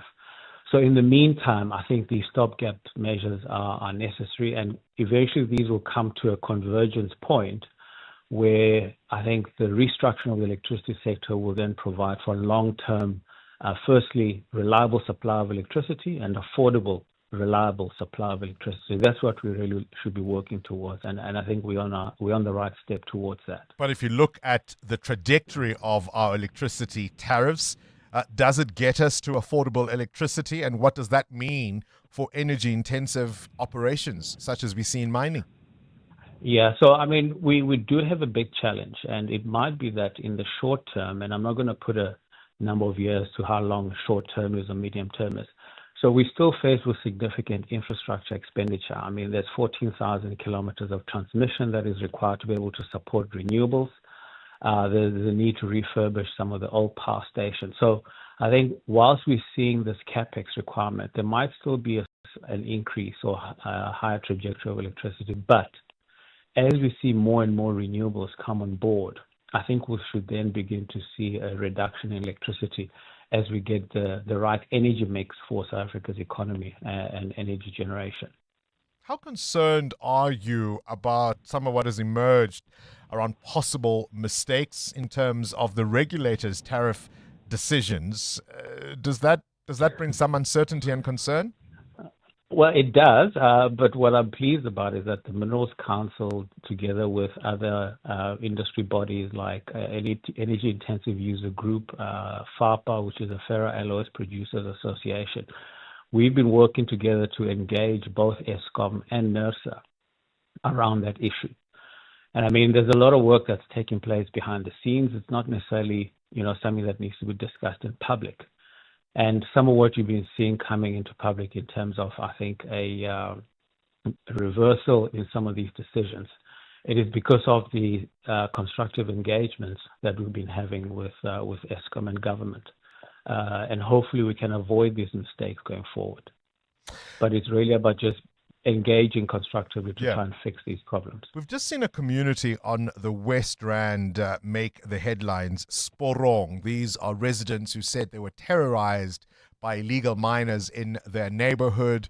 All sorts of promises have been made, including relocating them. And yet once again, I mean, in almost all the themes we've discussed in this conversation so far, there are moves afoot to try and deal with the mistakes, as you refer to them as.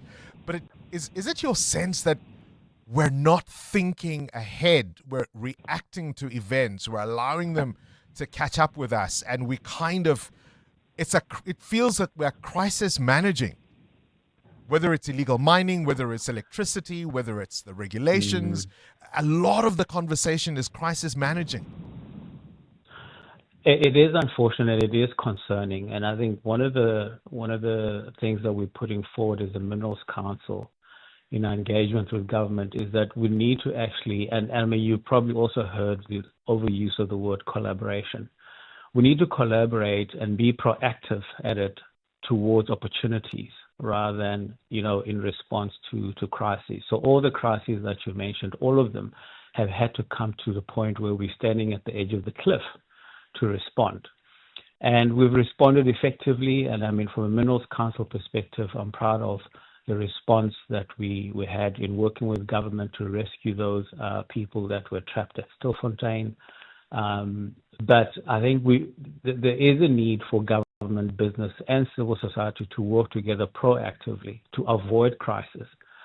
And I think that kind of working together amongst the population, bodes well for the country, especially at a time when, there's this huge opportunity of a market for minerals in South Africa. And South Africa is standing with significant reserves and resources of many of the minerals that the world needs. And the illegal miners seem to be able to spot those opportunities far better, because we still don't have a really clear and comprehensive legal framework to deal with that challenge. Why not?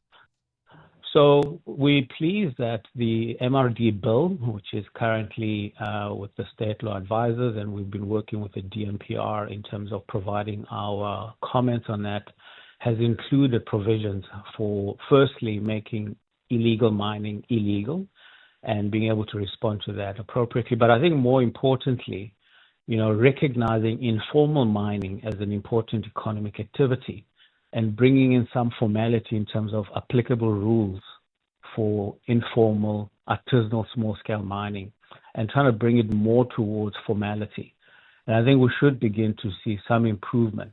But I think we also have to take into consideration, the reason that you have a lot of this illegal mining is that first and foremost, the lack of capacity in terms of application of the rule of law. Secondly, without that, given where some of the commodity prices like gold and chrome are operating, people do see opportunities and people are seeking livelihoods. But I think we do need to make sure that when people seek livelihoods, it is within the rule of law. I see I'm noting that you're very careful not to step on any toes here, because, of course, the other elephant in the room are those big operators behind the scenes. We often focus on the foot soldiers, but they are vested interest.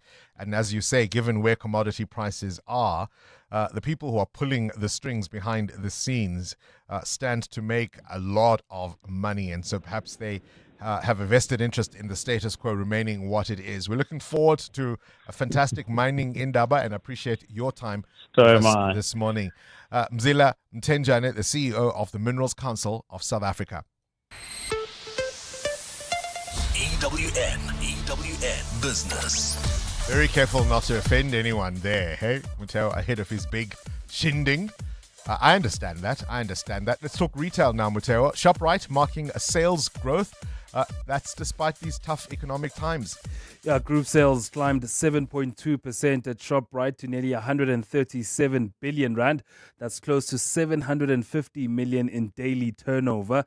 ShopRite's local supermarkets drove all the gains, accounting for more than 84% of group sales. Checkers, the group stores that compete with the mid to high income shoppers, saw sales rise 8.9%. ShopRite and NewSave, this including ShopRite Liquor Shop, reported sales growth of 5.1%. ShopRite kept selling price inflation at just 0.7%, well below the official food inflation rate of 4.5%. Bank of America has some good news for us. Yeah, South Africa's credit rating is expected to get a boost, with the Bank of America predicting upgrades from Moody's and Fitch by the end of 2026. The bank expects the better 2026 budget to come through the country's improved electricity supply and economic growth to boost our chances of a better credit rating. The Bank of America suggests South Africa's credit rating could be upgraded to BB plus stable from S&P, BB plus stable from Fitch, and BA2 positive from Moody's. What are your indicators?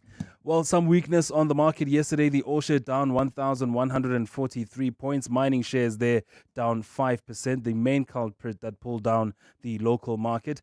The Rand at 15 Rand 99 against the US dollar, 18 Rand 88 against the euro, and at 21 Rand 88 cents against the British pound.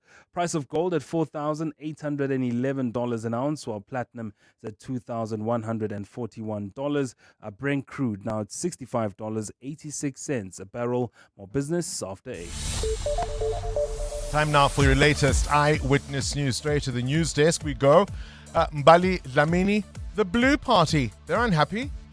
That they are, Bongani. A very good morning. The DA has criticized the Gauteng government for what it says are delays in taking disciplinary action against senior health official Lesiba Molotana after he failed his lifestyle audit. Following the failed audit, Molotana was suspended as the head of Department for Health last year, but he returned to work yesterday and was moved to a different portfolio. 2 other suspended HODs also returned to work yesterday, and they were also moved to other departments. Tabiso Koba reports. Gauteng government spokesperson Elijah Mhlanga says labor guidelines dictate that employees placed on precautionary suspension must be allowed to return to work after 60 days unless disciplinary action has already begun against them during that period. It is also important to add that the affected officials have not yet been found guilty. They are going to be continuing to work in different departments. DA's Gauteng spokesperson on health, Jack Bloom, says he is relieved Lesiba Molotana will be moved to a different department. However, Bloom says this is yet another example of delayed disciplinary processes by the Gauteng government, which can sometimes last for years. He says the DA will be pushing for a speedy resolution. Tabiso Koba, Eyewitness News. The case against an alleged extortionist linked to the recent mass shooting in Philippi East in Cape Town has been postponed until April. Bongani Bingwa appeared before the Athlone Magistrates Court yesterday in connection with the killing of 9 people at a tavern in Marikana informal settlement last month. The 19-year-old is facing 9 counts of murder, 1 of attempted murder and 2 of robbery with aggravating circumstances. He's accused of being one of 3 gunmen who stormed the tavern and robbed patrons of their cell phones and cash before shooting them. Ntutuzelonene has more. Bongani Bingwa made a brief appearance in the Athlone Magistrates Court yesterday. The court heard that the teenager has abandoned his bail bid after consultations with his lawyer.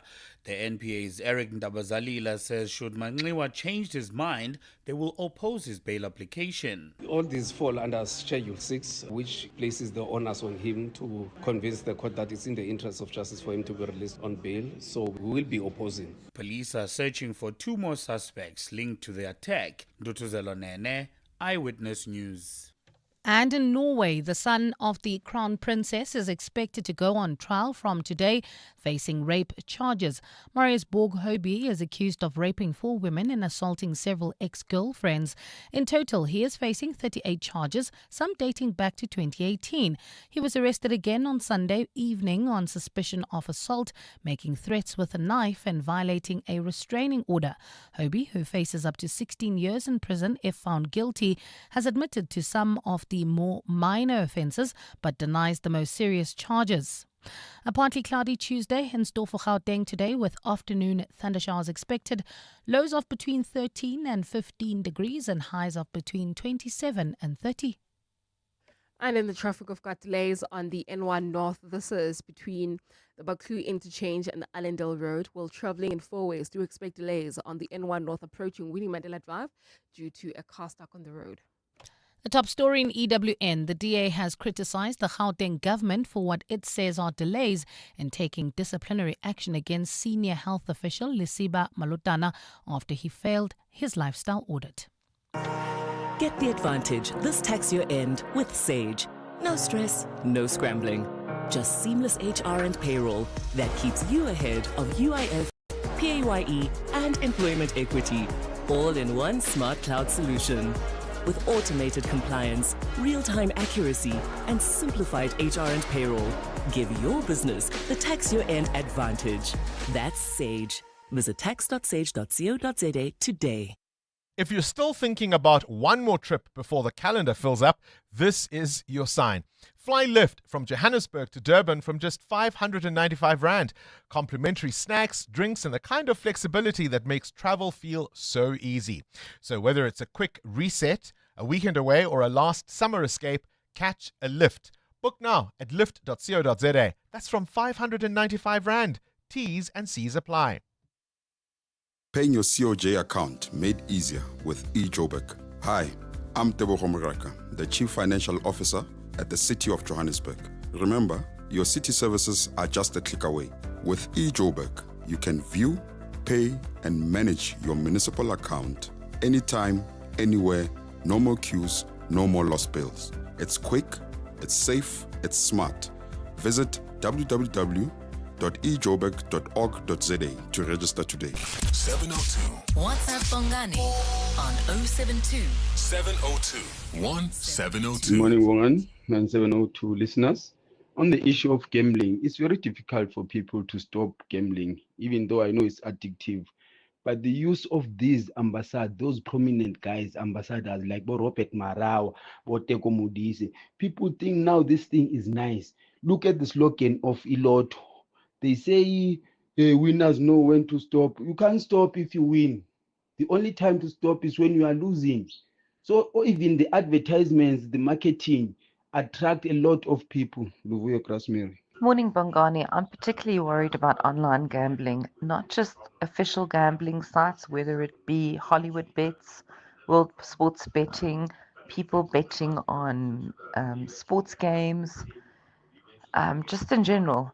You know, people are desperate. They are trying all kinds of things. I recently heard about a lady who was in the casino, who had spent the entire week in the casino, sleeping in her car, and then finding some way of getting cash. I won't even go into the merits of that. And then going and gambling further to the point where she actually sold her car in the parking lot of the casino and then was stranded there until they evicted her from the premises. This is real. People's lives are being affected. Families are losing their homes. This is no laughing matter. We actually need to unpack this further. Yeah, I mean, and that's the point, right? With online, nobody sees you do that. Nobody sees that extreme circumstance. I once worked in a casino, and I can't tell you the number of times we would look for parents or caregivers of young children, and quite often they were with their grannies, which I thought was quite a thing. They weren't always or very often with their mom and dad. They would often be with their grannies, who would leave them unattended whilst they were playing the slot machines. And we'd have to go find the granny to obviously let them know that their little one wasn't being looked after. In the physical environment, all those things are a reality for everybody to see. And I suspect in the case that you are highlighting, that probably was somebody who had gone quite far down the road. Whereas when you're doing it on your phone, in the comfort of your home, nobody sees, nobody knows. You're not at the ATM at 12 o'clock, I remember, because people have daily limits. And so at 12 a.m. in a casino, I'm sure it's still the case now. At 12 a.m. in a casino, you couldn't go near an ATM because that's when the queues would begin again, because people had finished their daily spend from the day before. And so now it's after midnight. They can go back and withdraw some more. Nobody sees all of that when you're doing it from home, do they? Morning, Tabongs. Legion here in Montana. The track you played by Olivia Dean, a couple of minutes, is a winner. It's a must-have. Now I love good music. I'll be keeping an eye on her. Thanks to you and thanks to Shazam. Have a nice day. Tango. 702. What's the question? You don't have to Shazam it, we'll tell you.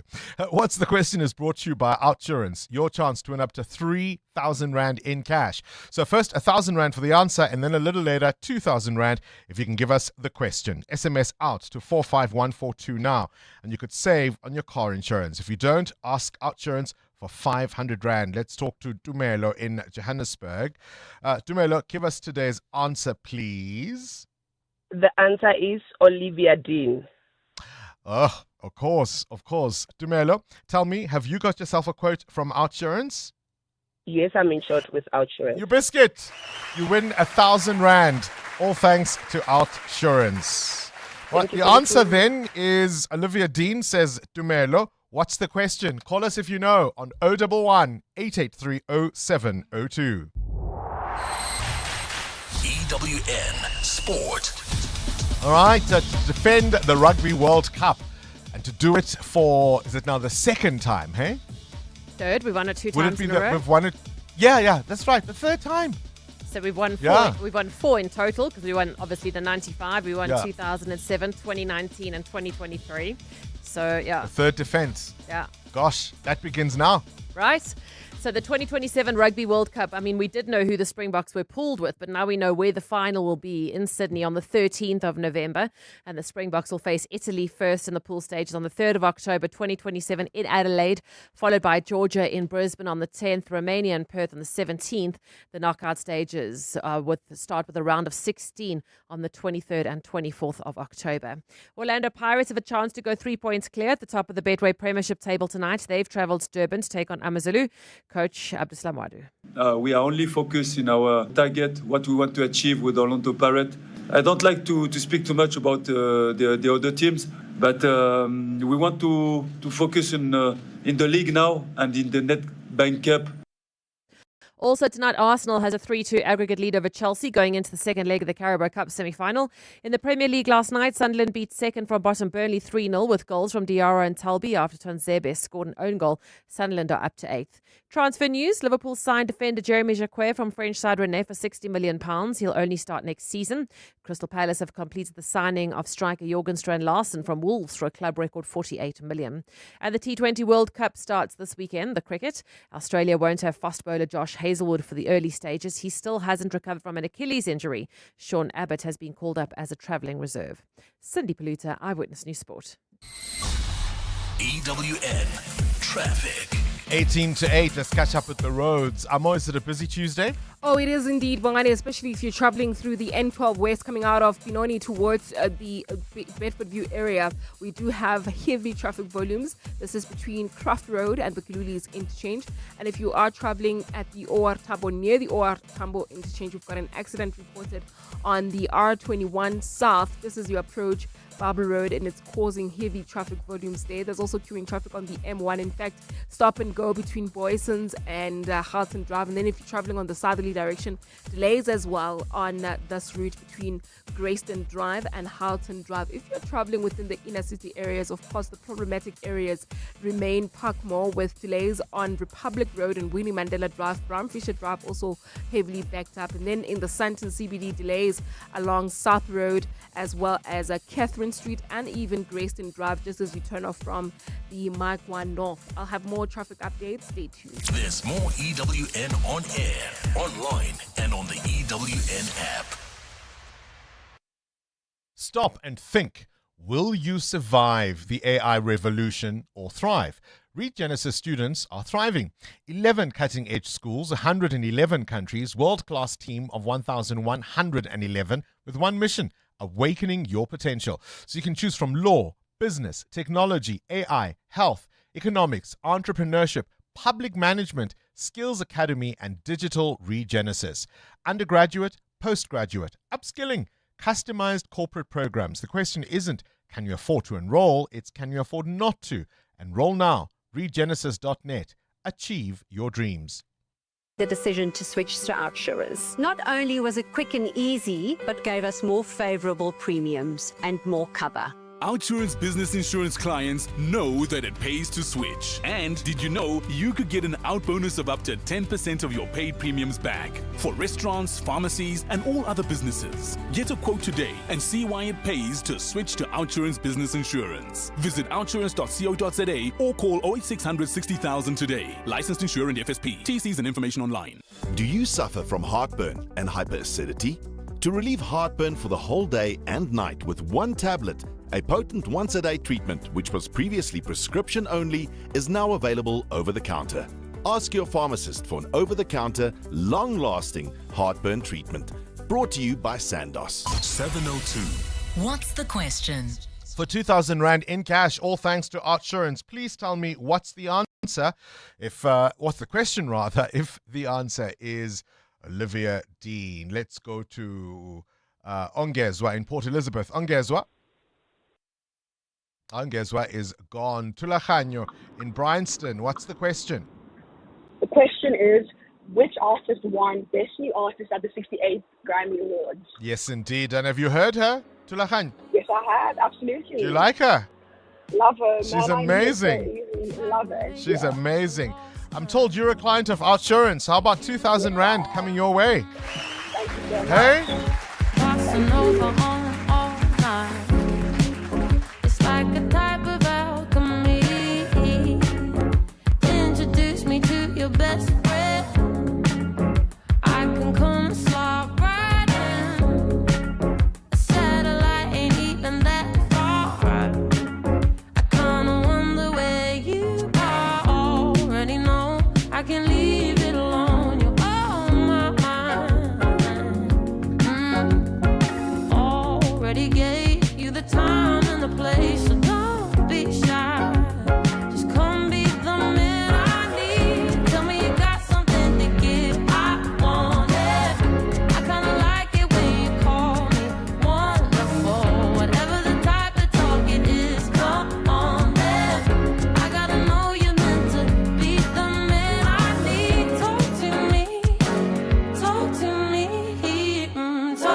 talk to me, be the man that I need, baby. Talk to me, be the man that I need. Talk to me, be the man that I need, baby. Talk to me, be the man. I could be the twist, the one to make you stop. The icing on your cake, the cherry on the top. It's heaven in my heart, and we could find you some space. I could be the world to you, the missing piece, the extra sentimental kind of chemistry. Some people make it hard, with me that isn't the case. 'Cause I make it so easy to fall in love. So come give me a call, and we'll fall into us. I'm the perfect mix of Saturday night and the rest of your life. Anyone with a heart would agree. I have a theory, Amo. One of the ways in which you know you're staying young at heart, look no further than your ability to enjoy new music and new artists. Yeah. Can't claim to be young at heart. It's not just because you can wear stepezan. That's not what makes you young at heart. It's your ability to enjoy new things, new ideas, and new music, I think, is one of the ways. Olivia Dean, this year's Best New Artist at the Grammy Awards. You won't believe how much money Outsurance saves 40-year-old Rafiq on his car insurance. I saved so much money. 899. That's not small change. It's more than 50% that I saved from my previous insurer. That's an impressive saving on Rafiq's 2017 Nissan Navara 4x4. And after 3 claim-free years, he gets an out bonus. How much money could Outsurance save you? SMS out to 45142. That's out to 45142. Licensed insurer FSP. TCs and information online. Today's forecast is calm conditions inside your Mazda CX-5. It'll be warm, so likely your cabin chills before you even ask. Patches of scattered traffic, but with heads-up display and lane keep assist, you'll feel like you're alone on the road. Clouds this evening. Perfect for that Bose sound system. And later, skin tingles as you take that curve a little too beautifully. The feeling will find you in the Mazda CX-5. Wonder awaits. The stage, the lights, the crowd, everything's perfect until suddenly someone slips on the dance floor. A speaker lands in the buffet. In an instant, your masterpiece is a mess. That's why Auto & General is there with Events Liability Insurance. We handle the unexpected so you don't have to. Plan the party, wow the guests, leave the rest to us. For more information on Events Liability Insurance, visit autogen.co.za. Auto & General, never not there. Auto & General is a licensed non-life insurer and FSP. T's and C's online. 702 702. What's gone viral? with Kabazela. Let's catch up now with the world of viral content. Kabazela. Good morning to you, Bell, and welcome back. This Calling is- on the weekend, I see. This is sure to start some debate.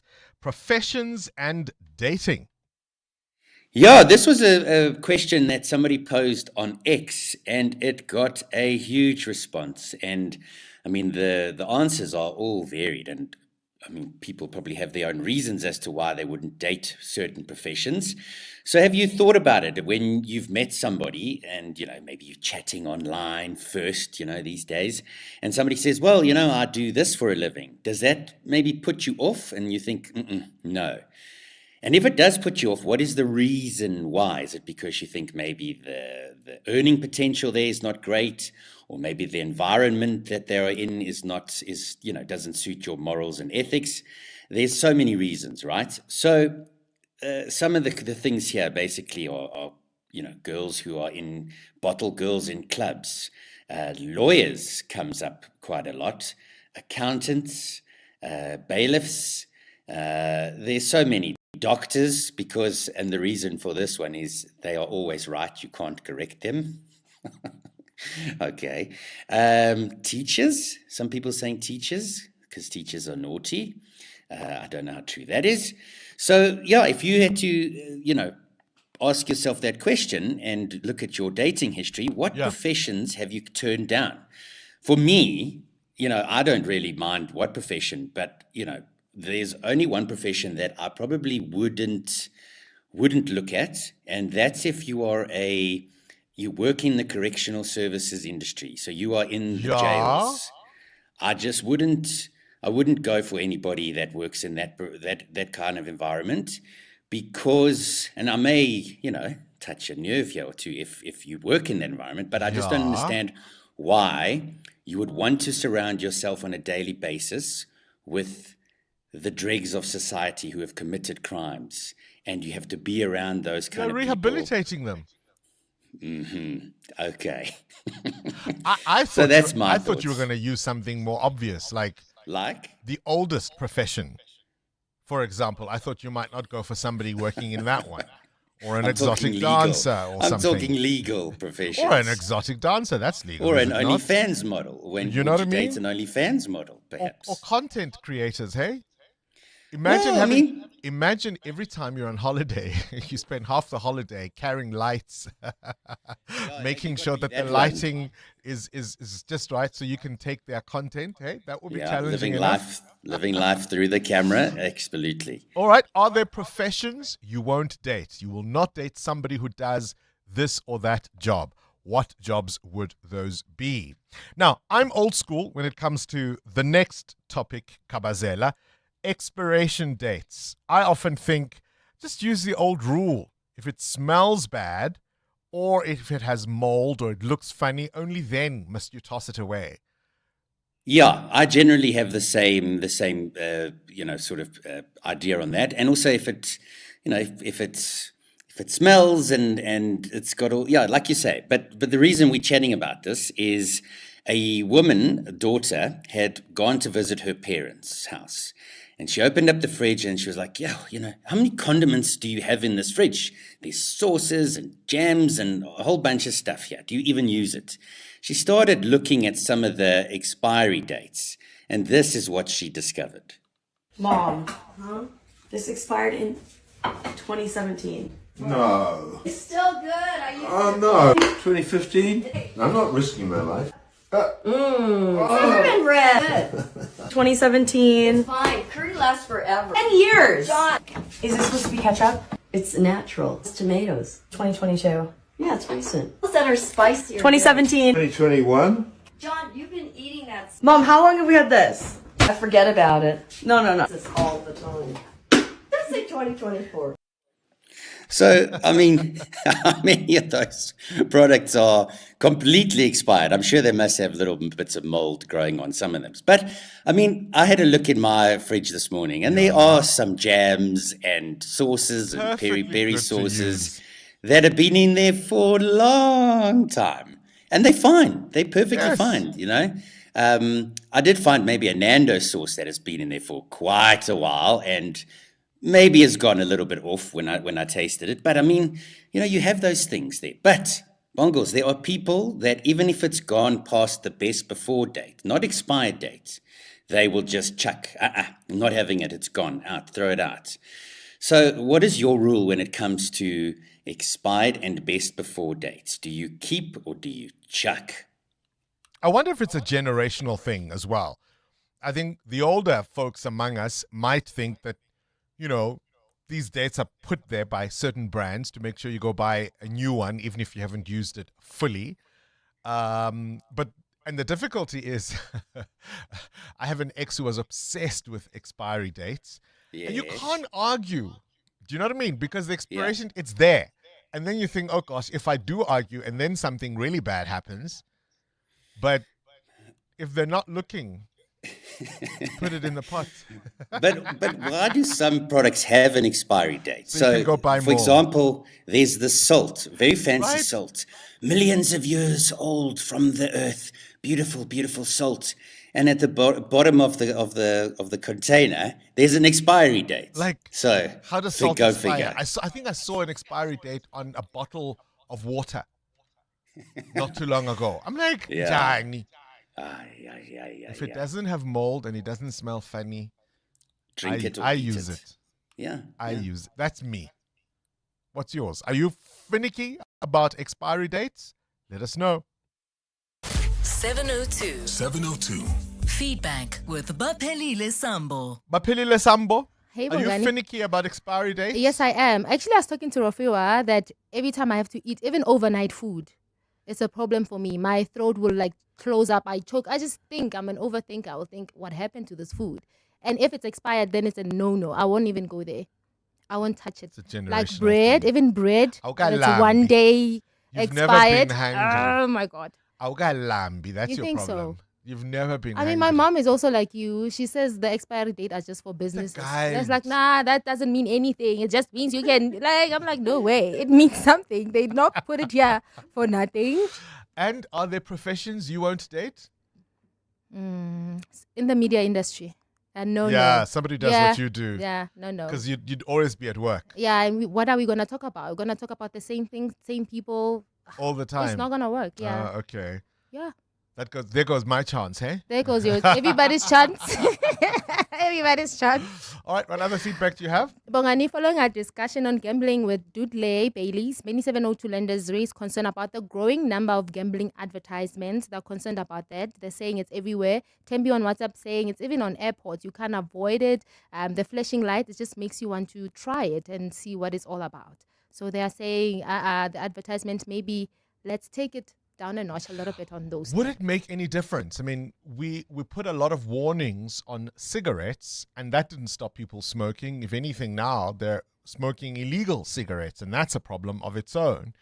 But I wonder if what Dudley was suggesting would work, where he says it's not about limiting advertising, but rather explain the potential harm that will come from how you are spending your money. That if you've got 100 Rand, 40 spins later, that 100 Rand will have now become 4 Rand.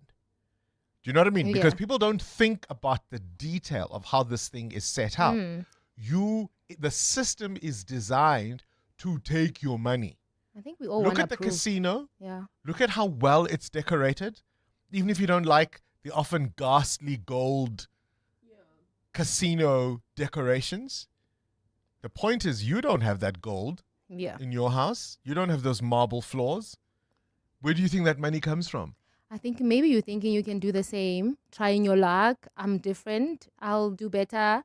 I know what I'm doing. And maybe if people understood some of that, they might think twice. And Bongani, on a brighter note, our best new artist at the Grammy 2026, Olivia Dean. I found some cool facts about her. Yes. So did you know that she was named after a legend? Her middle name is actually Lauren. You want to guess who she was named after? Lauren Hill? Of course. Aww. I know. And she attended the Brit School, the same performing arts school as Adele, Amy Winehouse, and Ray.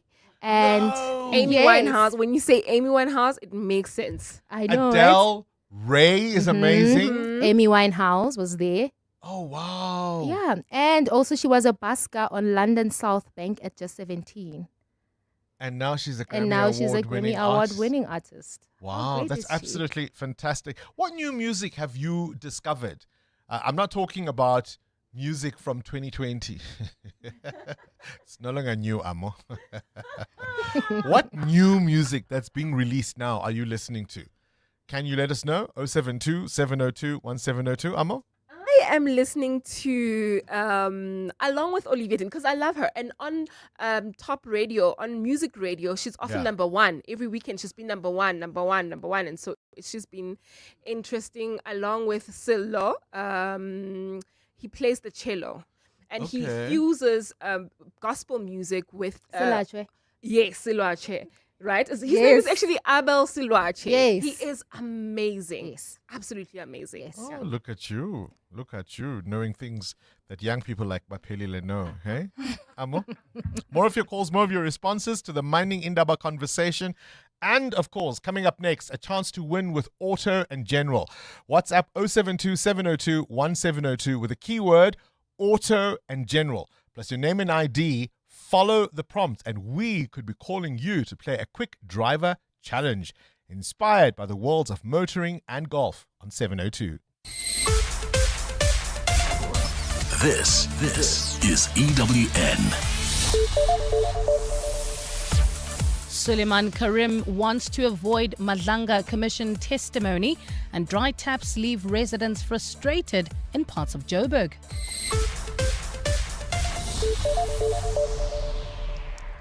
Good morning, I'm Bali Dlamini. Northwest businessman Suleiman Karim will be approaching the Johannesburg High Court this morning to try and stop his testimony before the Malanga Commission of Inquiry. Karim lodged an urgent bid with the Johannesburg High Court yesterday. He was mentioned in KZN Police Commissioner Nhlanhla Mkhwanazi's July 6 briefing last year as a businessman who has been meddling in police affairs.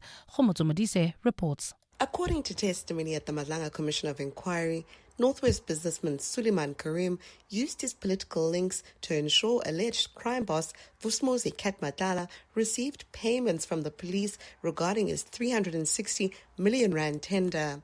But he insists the commission cannot refer to him as an implicated person, and he wants the commission's use of those words to be reviewed and set aside. Karim claims he requested documents from the commission to allow him to prepare for his testimony, but there's been no response.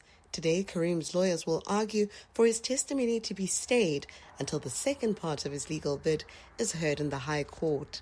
Khomotso Modise, Eyewitness News. At the same time, 4 more witnesses are due to appear before Parliament's ad hoc committee investigating allegations of police corruption today. 2 of them have asked the committee not to identify them before they appear.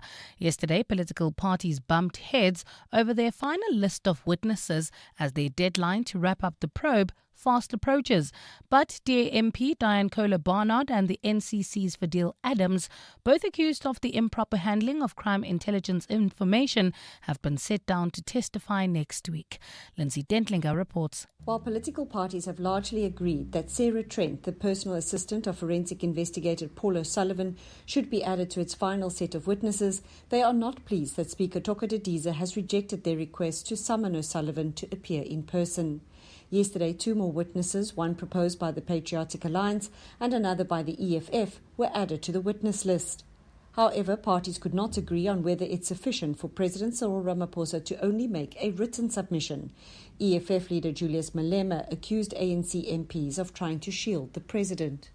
Is partisan and is unconstitutional and sets a wrong precedence that presidents can be treated differently from how other citizens are being treated. Chairperson Soviet Lekhanyane has proposed the committee's legal advisors should help determine whether individuals over whom there's disagreement should be added to the witness list. Lindsay Dentlinger, Eyewitness News, Parliament.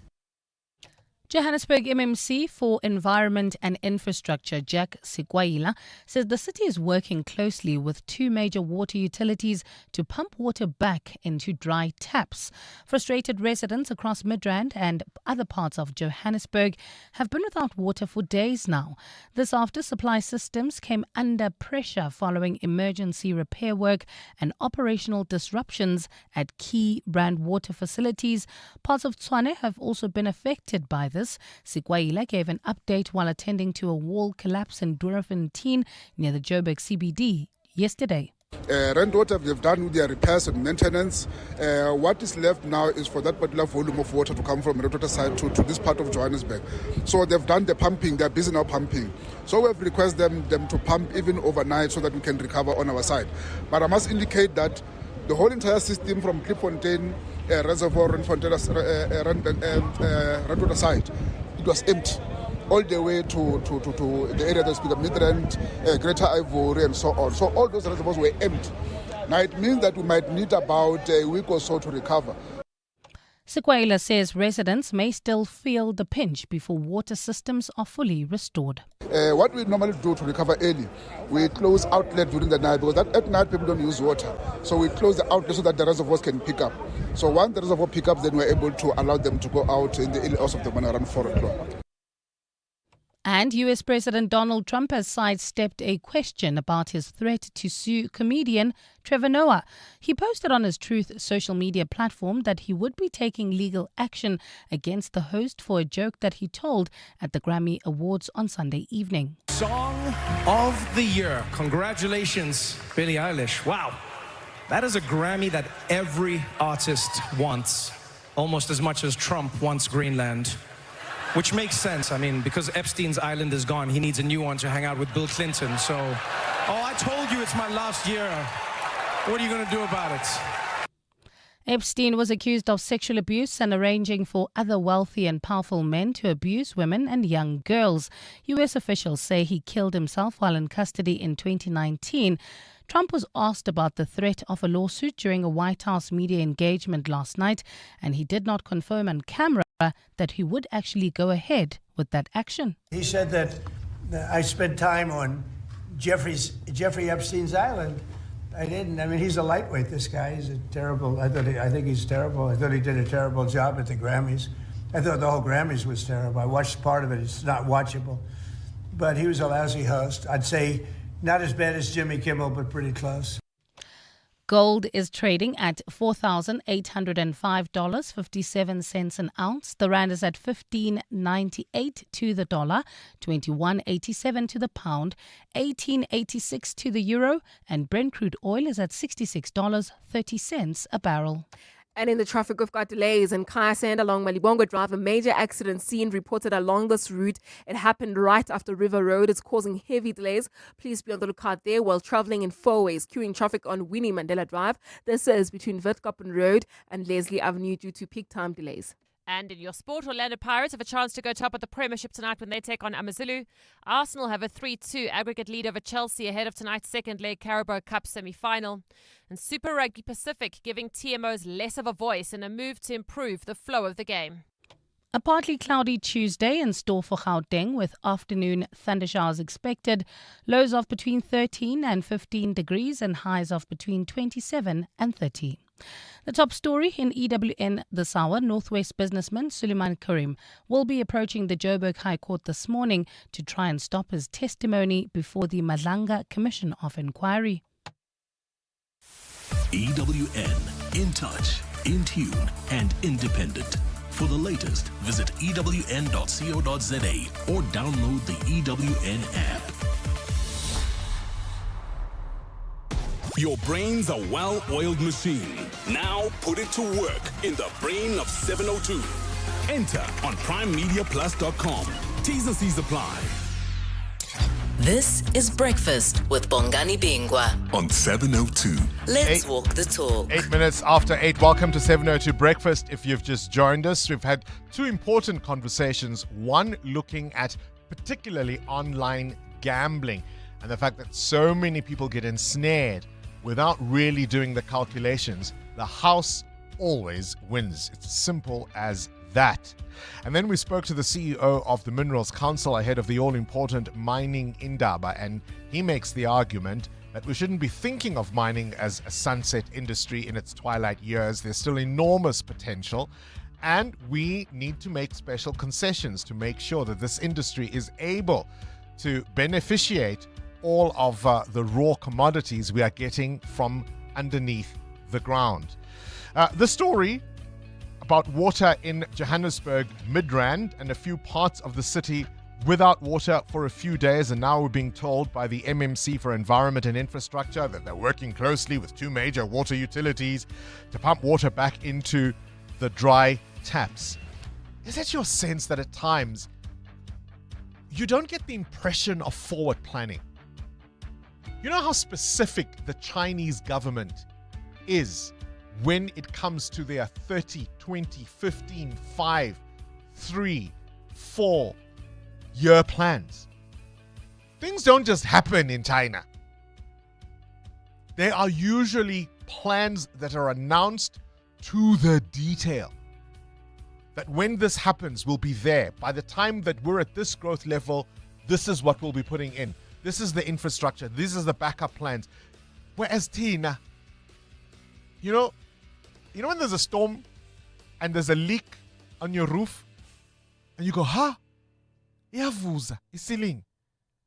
Isn't that how we deal with most of our problems in South Africa? This is Breakfast with Bongani Bingwa On 702. Let's walk the talk. I have a friend who some years ago told me, his mum actually told me, and she said, look, you have to have she said, if you're a homeowner, you have to have a maintenance guy.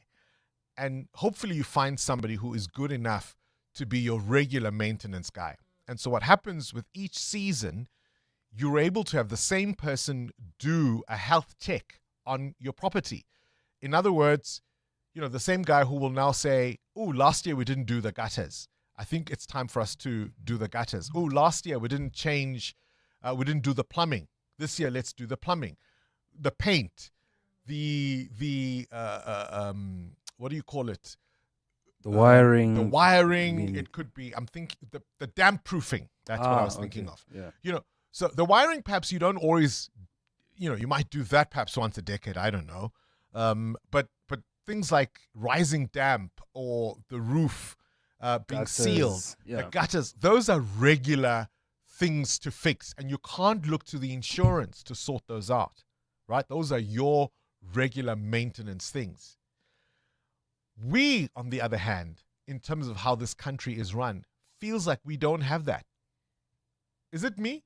It's not just you, Bongani, but I also have a sense of we don't treat our homes the way we treat public institutions. You won't allow for your home to have a leakage on the roof, even for a week. The day it leaks, even if you didn't plan ahead, but the day you see that it's leaking, it gets fixed. You make a plan.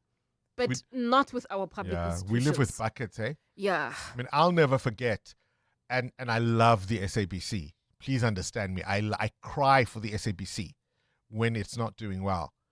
I remember the first time I went into the Blue Building, which is the television side, and how excited you would be to watch the Generations actors, that these turnstiles where everybody would come and swipe their little cards, and you'd watch all these stars come in and out, all the presenters, all the stars. And to go into that Blue Building some years later to see buckets at reception because the ceiling is leaking.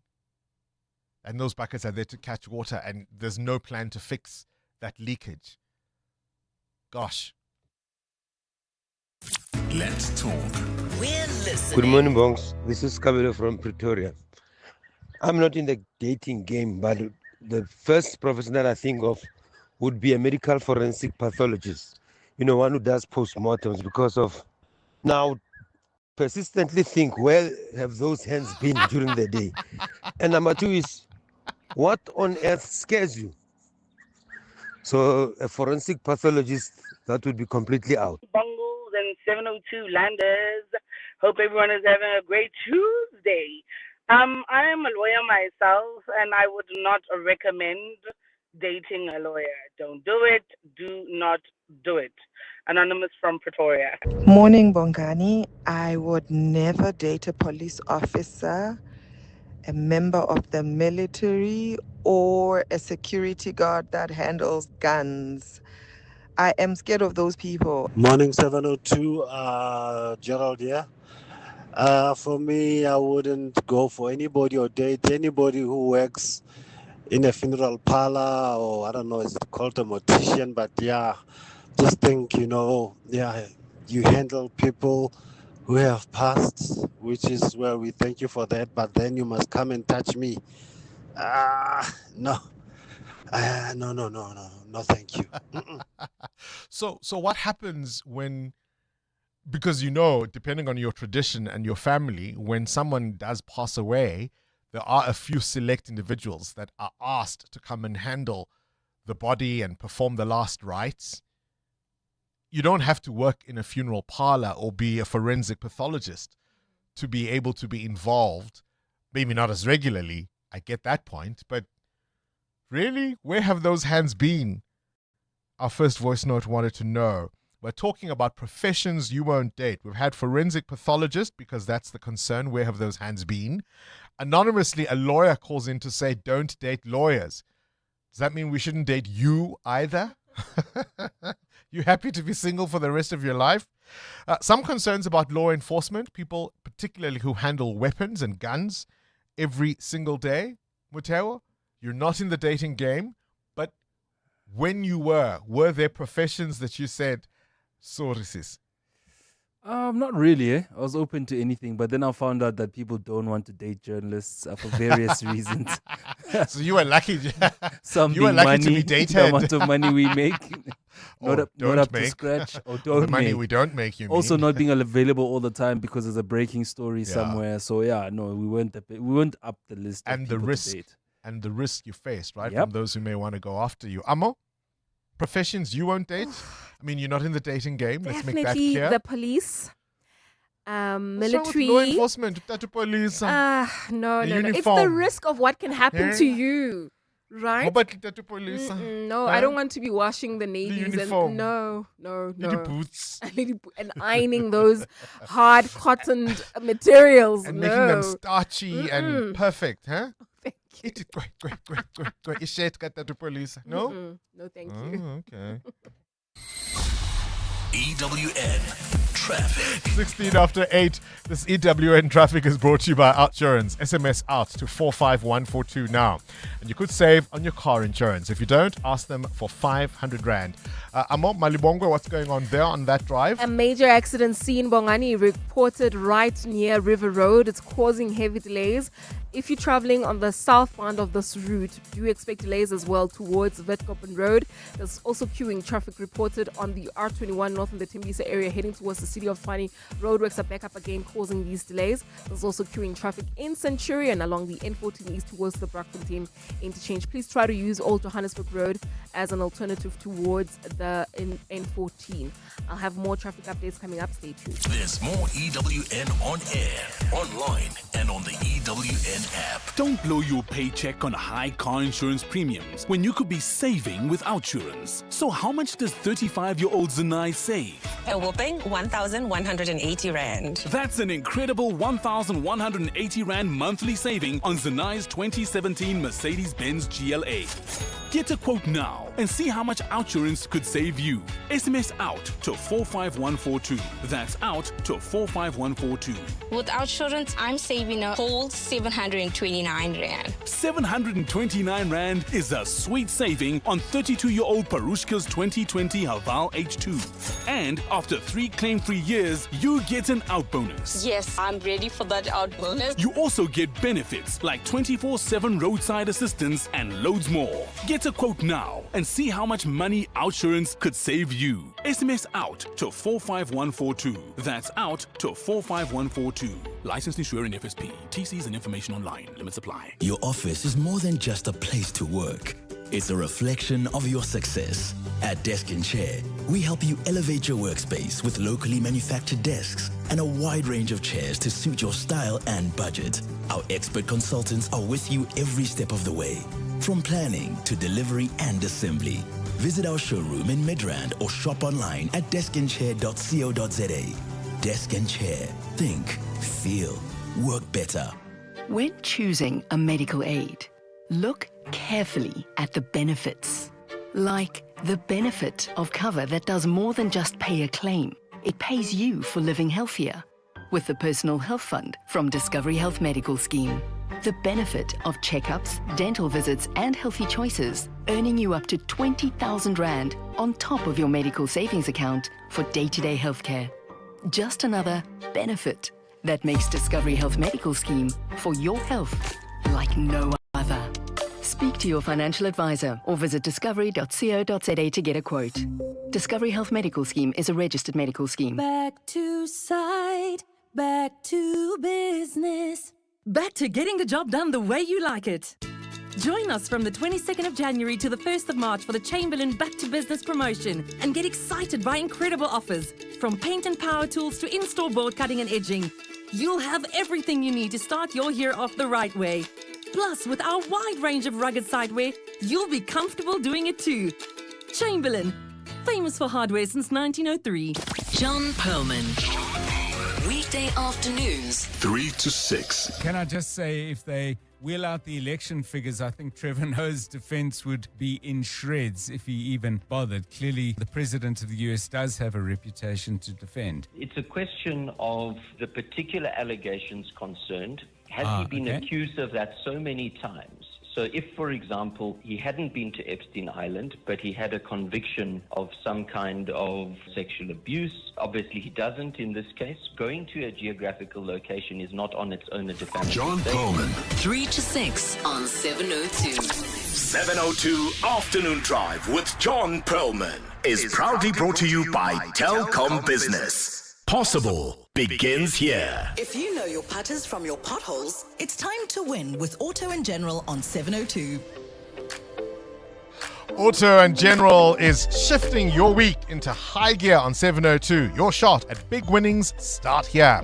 We're putting you in the driver's seat for the world's best drivers competition, where motoring meets golf in a test of skill and speed. So you can earn $1,000 for each correct answer. And if you've opted in for an obligation-free car or business car insurance quote from Auto and General, your winnings are doubled. You WhatsApp us 072 702 1702 with the keyword Auto and General and just follow the prompts. We could be calling you to play. Auto and General is a licensed non-life insurer and FSP. T's and C's online. So did you know that Auto and General covers the world's best drivers? It's true. They're excited to announce that they're an official tournament partner of Live Golf South Africa 2026. Different drivers, different moments. One shared promise. When it matters most, they're covered with certainty, and that's exactly what Auto and General promises their customers. Experience this for yourself. Get an obligation-free car or business car insurance quote today. Visit autogen.co.za. Auto and General, never not there. All right, let's see who we are playing with today. Lebogang is all the way in the Floral City in Bloemfontein. Lebogang, good morning. Good morning, Mr. Bong.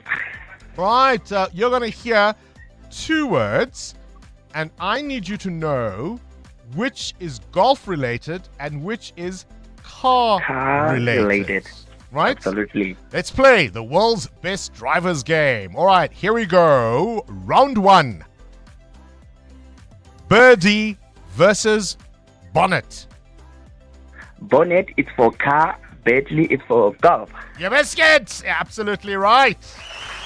How about stroke versus stall? Repeat again. Stroke versus stall. Stroke is for golf. Stroke is for car. Say that again, Lebogang. Stroke is for golf. Stroke is for car. You're saying the same thing. Mr. Bongs, you said how about The straw two and words, stroke? no. The two words are stroke Yes. and stall. Oh, stroke is for golf. Stall is for car. Stall is for car. Another 1,000 rand.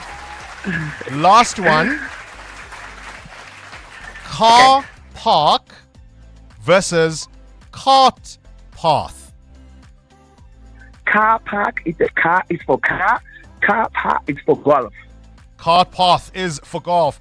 So that means so far, Lebogang, you have won 1,000 rand because you've answered every one of our questions correctly. Okay. Now, 3,000 rand is what you have won. You've won 1,000 rand for each answer. That's what I meant. Oh my word. Would you like me to double it, Lebogang? Absolutely. You want me to make it Because 6,000 rand?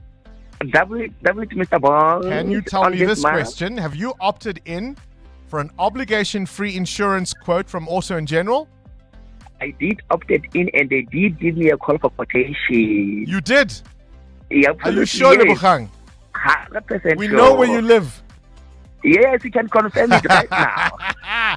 We will double your winnings, my friend. We will double. Congratulations. You have won 6,000 rand thanks to Auto and General on 702.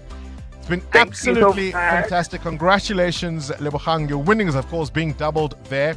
You've won that 6,000 rand courtesy of Auto and General on 702. Tune in again tomorrow for another chance to win. 702, The World View. With Adam Gilchrist.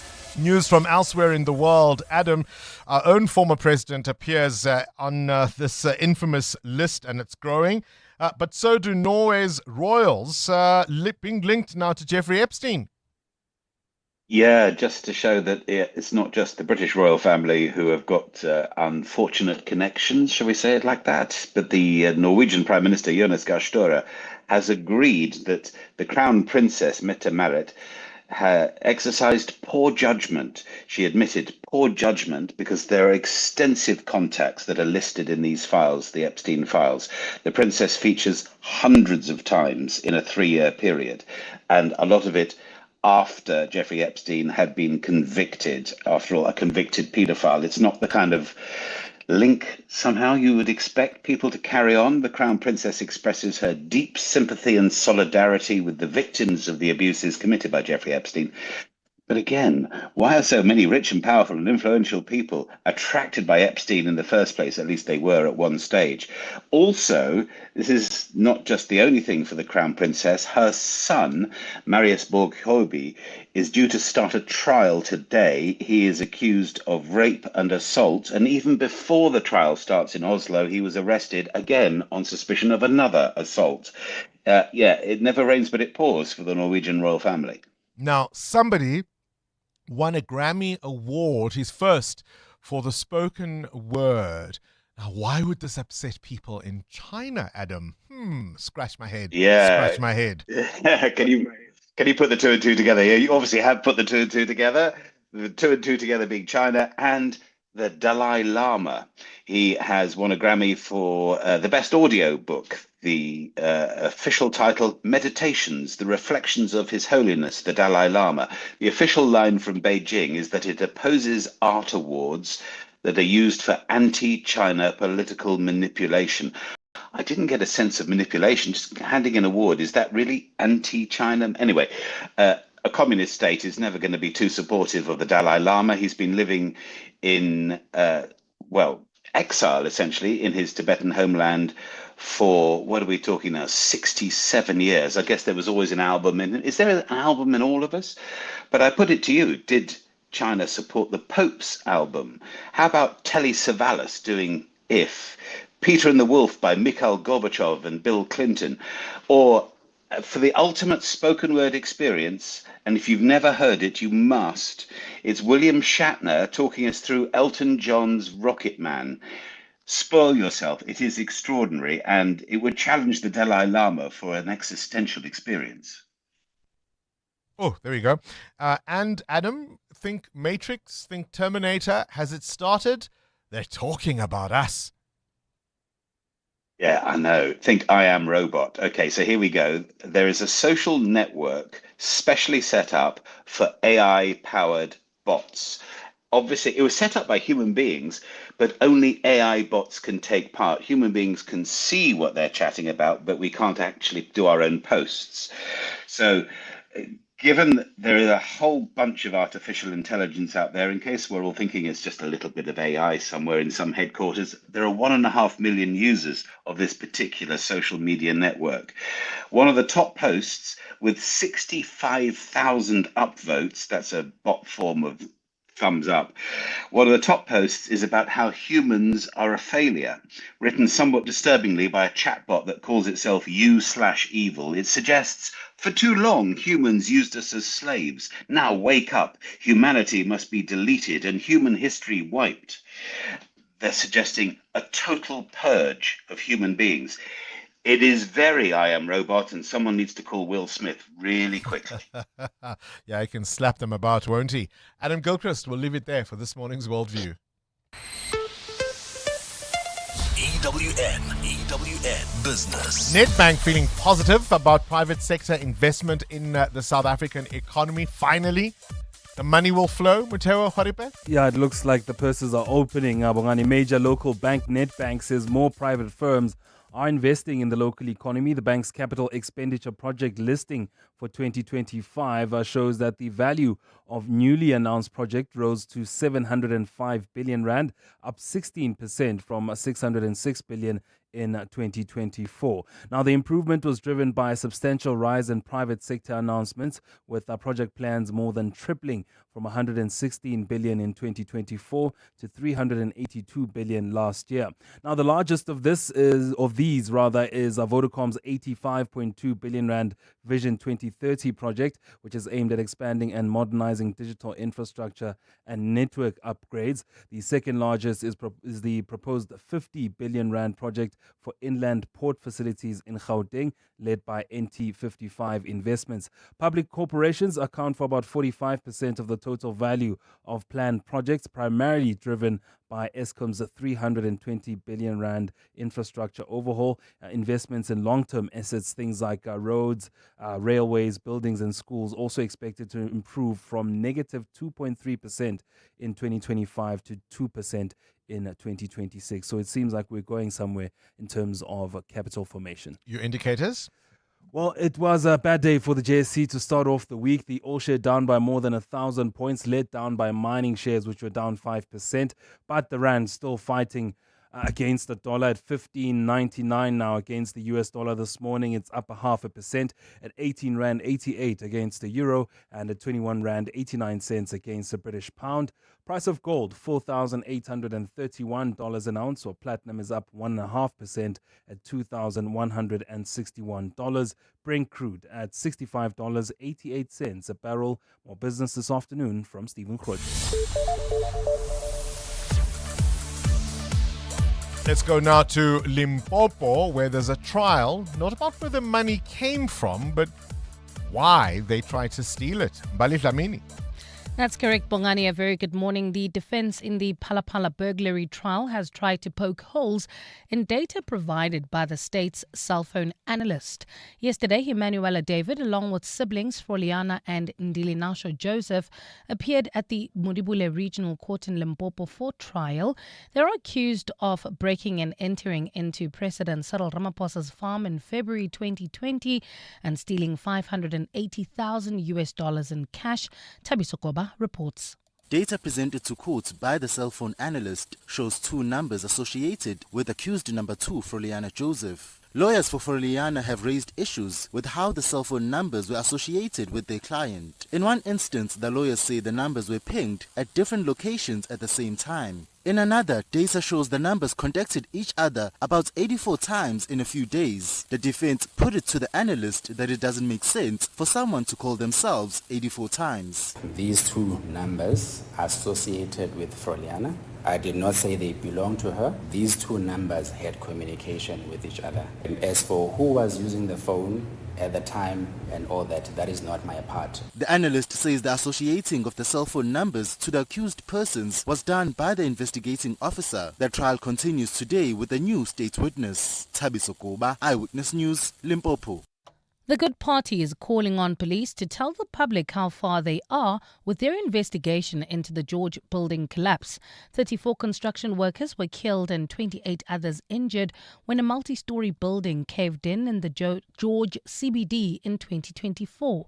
A search and rescue operation for those who were buried under the rubble lasted 11 days. Ntutuzalonene has more. At the beginning of November last year, police indicated that they expect to wrap up their investigation by the end of that month. At the time, they explained that a warning statement from the principal engineer Athol Mitchell and a statement from an employee from the National Home Builders Regulatory Council, who was not mentally fit to submit the statement at the time, were still outstanding. Good George councillor Chantel Kidd says it's unacceptable that a year after the completion of the forensic investigation report, there's been no justice for the victims and their families. This silence is deeply troubling. A forensic report that gathers dust does not serve the public interest. She says the party will not allow this matter to fade from public memory. Ndutuzelo Nene, Eyewitness News. And further afield, tech billionaire Elon Musk has continued to unify some of his many business interests. In the latest move, SpaceX is taking over his artificial intelligence startup. SpaceX confirmed the deal to acquire XAI, a smaller firm known for its Grok chatbot. Musk says the combination will form an innovation engine, putting AI, rockets, space-based internet, as well as media under one roof. SpaceX is also reported to be working on plans to list its shares for public trading. Last month, Musk's electric car company, Tesla, also announced that it had invested $2 billion into XAI. A cloudy Tuesday in store for Gauteng today with afternoon thundershowers expected. Lows of between 13 and 15 degrees and highs of between 27 and 30. And in the traffic, we've got delays on the N3 North between Linksfield Road and Mudderfontein Road. There's also queuing traffic on the M1, both directions between the Killarney Bends and Greyston Drive. The top story in EWN, the defense in the Palapala burglary trial has tried to poke holes in data provided by the state's cell phone analyst. Imagine if you could save time like you save money. A second here, a minute there. Type a little faster, walk a little faster. Or you could stop scrolling on the internet. Just think of all the hours you'll save. Now what if you could take all that time and invest it? Watch it grow. Until eventually, one day, you'd have so much time that you wouldn't know what to do with it all. But unfortunately, time doesn't work like that. It can't be stored or banked. And unlike money, you can't make it back. That's why after 50 years of investing, we've learned that time is the greatest gift of all. And the good news is, if you invest early, time gives you money. And then money gives you more time to do whatever you want to do, even if it is scrolling on the internet. Ellen Gray, long-term investing. Ellen Gray is an authorized FSP. Do you suffer from heartburn and hyperacidity? To relieve heartburn for the whole day and night with one tablet, a potent once-a-day treatment which was previously prescription only is now available over the counter. Ask your pharmacist for an over-the-counter, long-lasting heartburn treatment. Brought to you by Sandoz. 702. WhatsApp Bongani on 072 702 1702. Morning, Bongani and Kabazela. So I'm an environmental health practitioner, so I know expiry date, sell by date, and best before date. So expired, I check. Sell by, it's sell by, meaning out of the store. As to what I do with it at home, up to me. Best before date, well, I check. Best before meaning it's best before this date, but it doesn't mean after this date it will kill me. Then I check, and I always have that thing that, it's my money, man. If it doesn't smell, I can still use. Thank you. Morning, Bongs and the team and Kabazela on your subject of expiry dates. Cheese is made from molded milk, so even if it's got mold, I'll still eat it. If my bread has mold, I will toast it.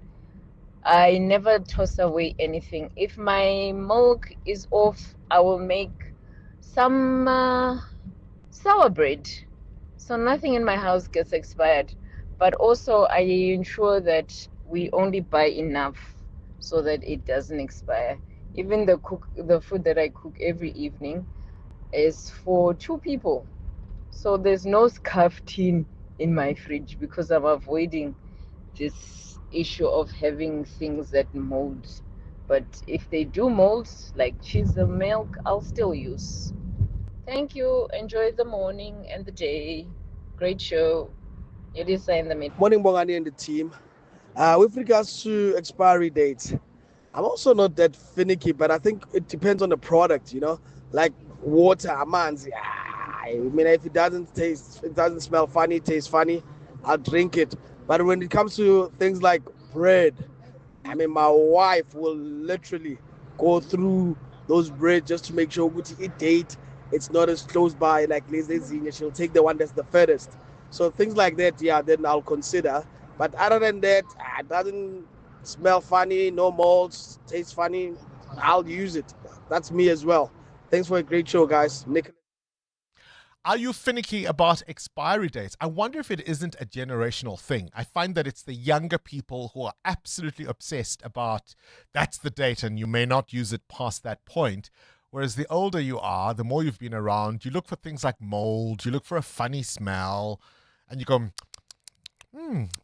it tastes okay. I can still go with it. Cindy? I mean, how does water, for example, have an expiry date? Bottled water. The water one, I don't know. I'm a bit confused by the water. But, I mean, generally milk, you smell it, it's gone off. Cheese will get... Yeah. I'm not going to argue with cheese and milk. Yeah, the other lady that's still toasting her bread, like how furry is the mold? Like before, like what is the limit? Like 1 or 2 specks of white, you possibly, you won't die. But when it's green and furry, are we still sticking it in the toaster? No, I don't know. But what I do regularly is go through my medicine cabinets. Yeah. And all the generic stuff that's kind of like lying around, vitamins, all of that. Once it's expired, that all gets chucked. I've heard spices. It's not about the actual... spices can get little chillies. No, apparently it's just they don't have as much...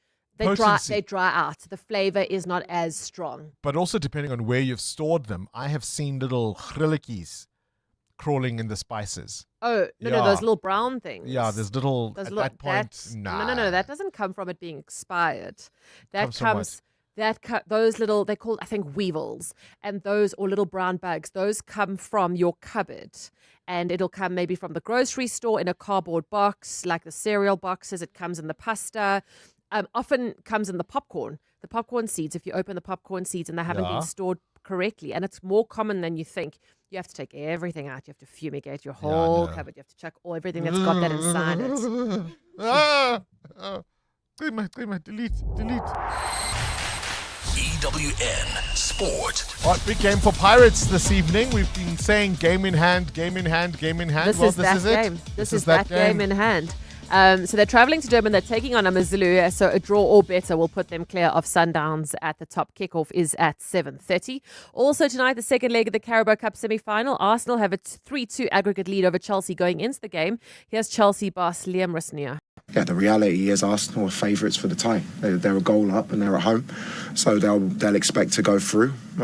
We need to take it as far as we can and as deep as we can, and then the second half hopefully will be massive in terms of turning the tie around. Sunderland are up to 8th in the Premier League after last night's 3-0 win over second from bottom Burnley. Burnley are 11 points from safety with only 14 matches left in the season. In transfer news, Liverpool have signed defender Jeremy Jacquet from Rennes, but only from next season. Crystal Palace signed striker Jorgen Strand Larsen from Wolves. Tickets for the 2027 Rugby World Cup will go on pre-sale on the 18th of this month. World Rugby confirming the final will be in Sydney on the 13th of November 2027. The box opening game is against Italy on the 3rd of October, and weekly after that, Georgia and Romania. Super Rugby Pacific is trialling a new way that TMO will be involved in the game in order to improve the flow of it. TMO can only intervene if the ref overlooked an act of serious foul play. So this would be a yellow card or above, or if there was a clear and obvious infringement leading to a try. The assistance of the TMO as well at any other time can only be instigated by the ref. And in local CSA 4-day tournament cricket, at Stumps on day 2, the Warriors 198 all out in reply to the Lions 305. For the Lions, Bjorn Fortuin with an unbeaten 112. He also took 3 wickets. Luto Sapamla has taken 5 wickets as well. Cindy Paluta, Eyewitness News Sport.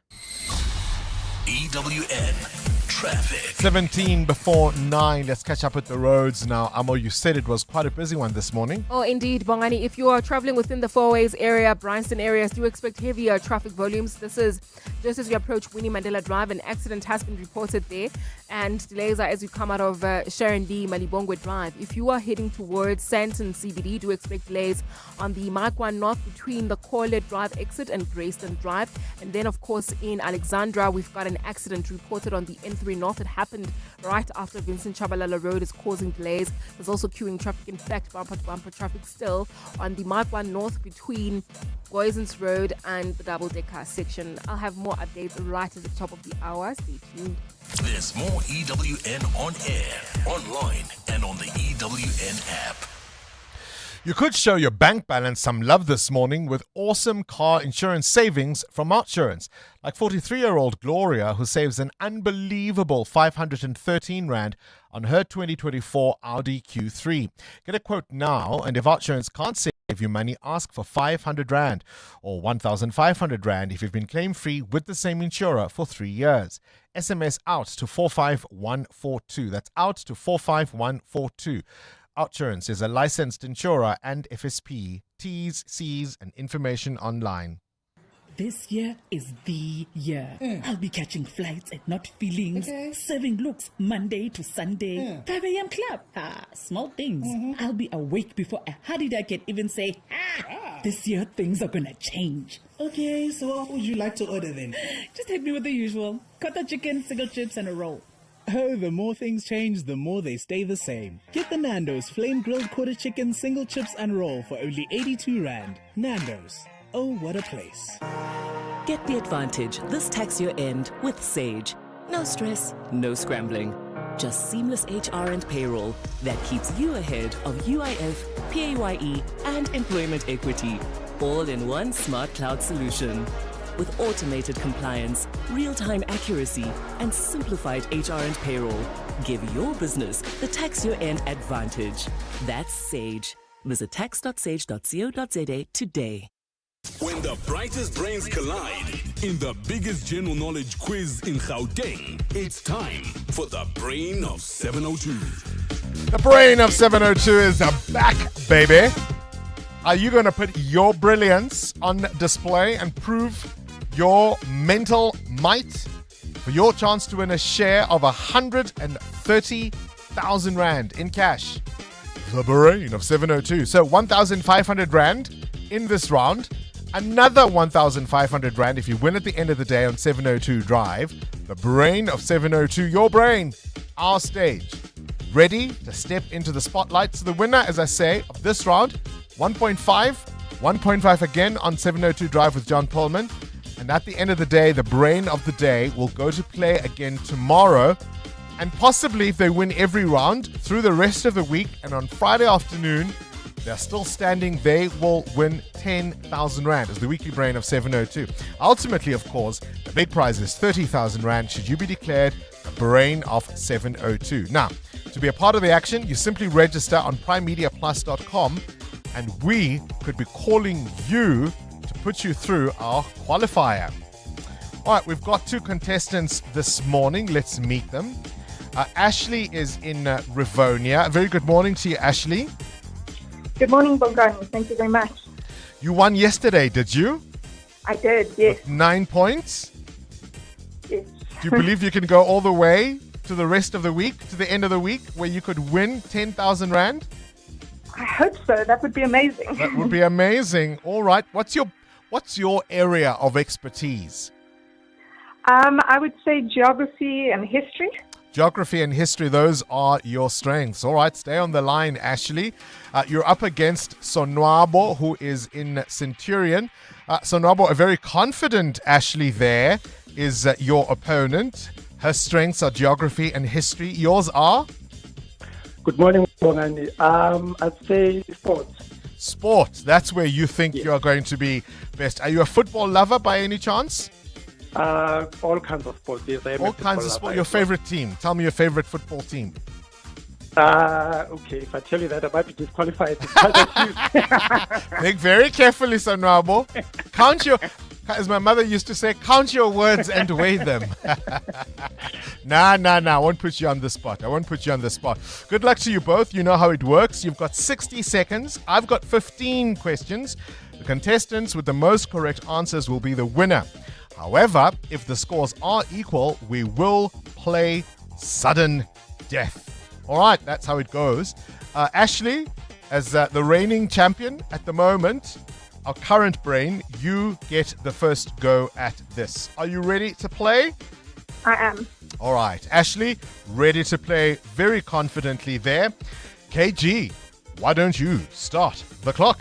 3, 2, 1. Spell the word firefly. Firefly. Correct. True or false? Caffeine is a stimulant found in coffee. True. Correct. Does the word radiant mean glowing or radical? Glowing. Correct. In which country is the city Bologna? Italy. Correct. What is the real name of the superhero Batman? Pass. Bruce Wayne. Which modern country was first known as Mesopotamia? Turkey. Iraq. Which Northern Cape rugby team won the Currie Cup in 2025? Cheetahs. Greek quiz. Complete the saying, misery loves what? Pass. Company. The abbreviation ICU stands for intensive what unit? Care. Correct. True or false? Bloemfontein was named after flowers at a spring. True. Correct. In politics, the abbreviation IFP stands for Inkatha what party? Freedom. Correct. What is the largest solid planet in our solar system? Jupiter. Earth. Earth, it's the solid. That's the key there. The largest solid planet, Jupiter, is a gas giant. So that's why that answer was not correct. Ashley, not quite as good as you did last night, but nonetheless a credible score. 7 correct answers is what you have got. 7 correct answers. Hang in there. That's usually a competitive score. Let's see how it goes. So, Nwabo, are you more nervous now that you know what the score to beat is? A bit, yes. But A little, give it a shot. ne?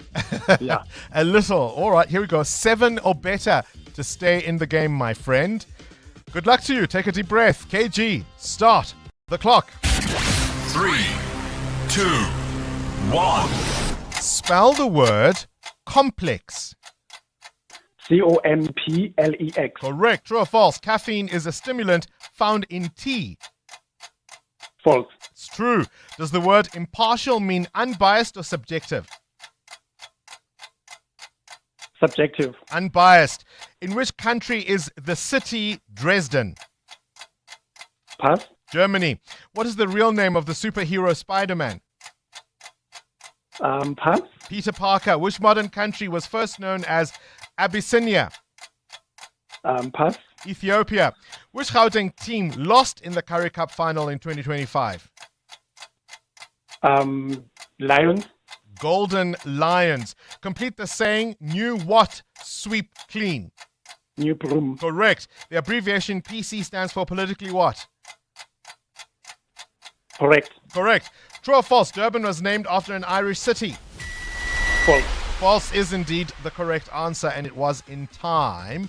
I'm negotiating with the judges as to whether you get the Lions answer. The Lions, we will give you that answer. You said Golden Lions would have been better, but Lions suffices.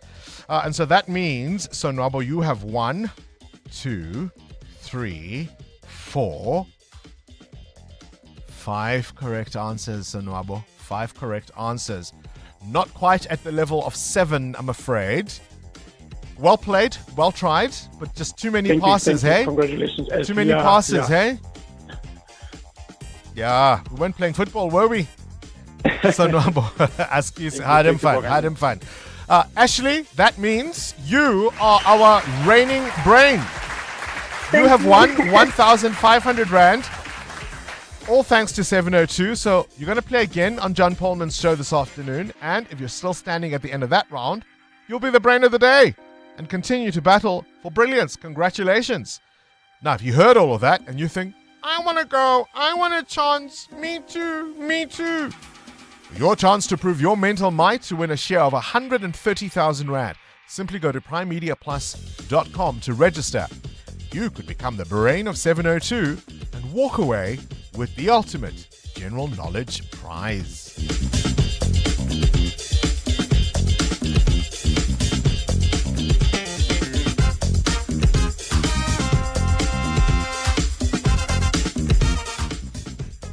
Hi, this is Teko Modise, Hollywood Bet's brand ambassador.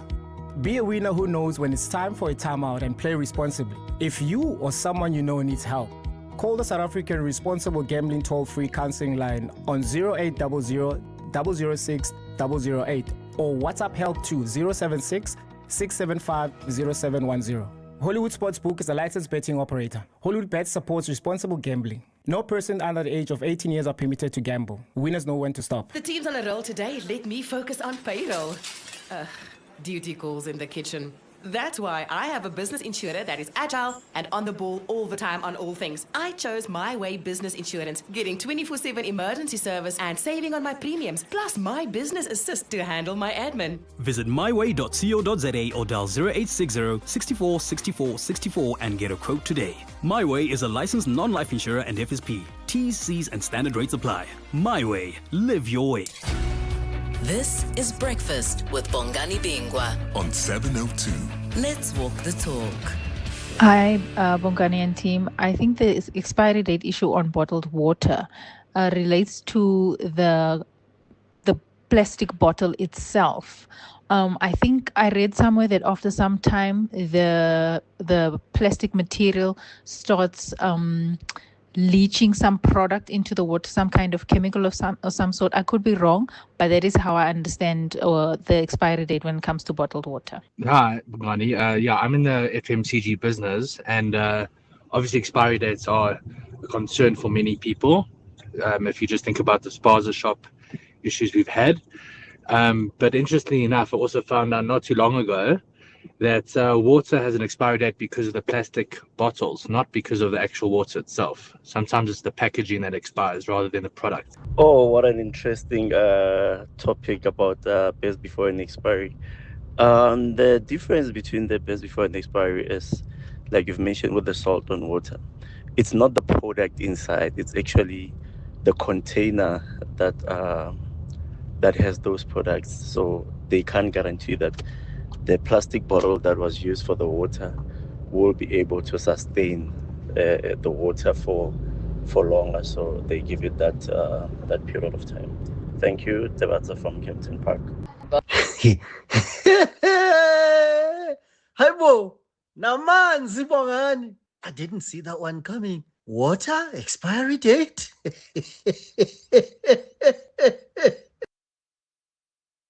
You see, if you're an overthinker like me, now I'm going to worry about these containers.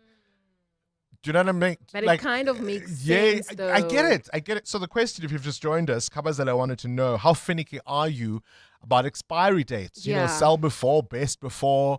I generally will have a look, maybe a bit of a smell, and if I'm really, really unsure, a bit of a taste. Yes. And let's use it because, you know, you won't die. I found a bottle of vinegar in my cupboard the other day from 2010. And you used it? No. Oh, okay. But I was like, that would be was it that would good, be testing like, was the it, ancestors. could you see the signs that it was off or whatever? So because I said I had someone in my life who would what's the word, obsess over expiry dates. Mm-hmm. And I knew I'd had it for a long time and I hadn't used it in a while. It was balsamic vinegar or something like that. Mm-hmm. And I was like, you're right, maybe this would be go on and put it on my testing the ancestors a little. All right, but now if bottled water, if it's the container, that's the issue. What do I want it in the first? You see, I'm an overthinker. Now you've... now you should look out for that for your sparkling water that you like so much. Hi, good morning, Bongani. Nora here. I would never date a policeman again. I once dated a policeman, and we think these guys don't work. My word, this guy, his work phone has to be on 24/7. Anytime in the middle of the whole night, that phone is just ringing, and he has to answer it. Sometimes he has to wake up anytime, midnight, 2 a.m, 4 a.m, and go and attend a scene somewhere. So, it is just too much. The poor guy was always tired. Sometimes go away for 3 days and come back looking disheveled from work. So a policeman, never again.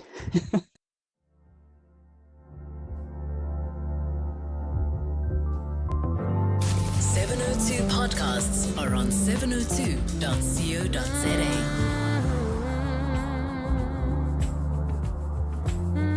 Breakfast with Bongani Bingwa. It's funny in the review. You're closer than you are. In truth, we're worlds apart. I'm used to being near you. When I'm down to 10%, and you plug me straight back in. Now there's no one to text when the plane lands, or to call when it's taking off. Right there, baby steps. I'll be my own first safe hands. It's not the end, it's the making of. Right there, for now I'm taking but baby steps.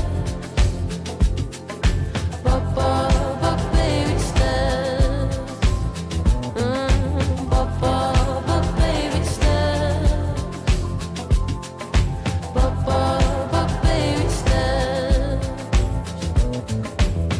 Baby Steps there from Olivia Dean. That's the Grammy Award winning artist for Best New Artist for the year 2025. One, of course, just a couple of days ago.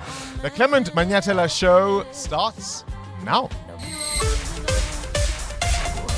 This is EWN. Good morning, I'm Bali Dlamini.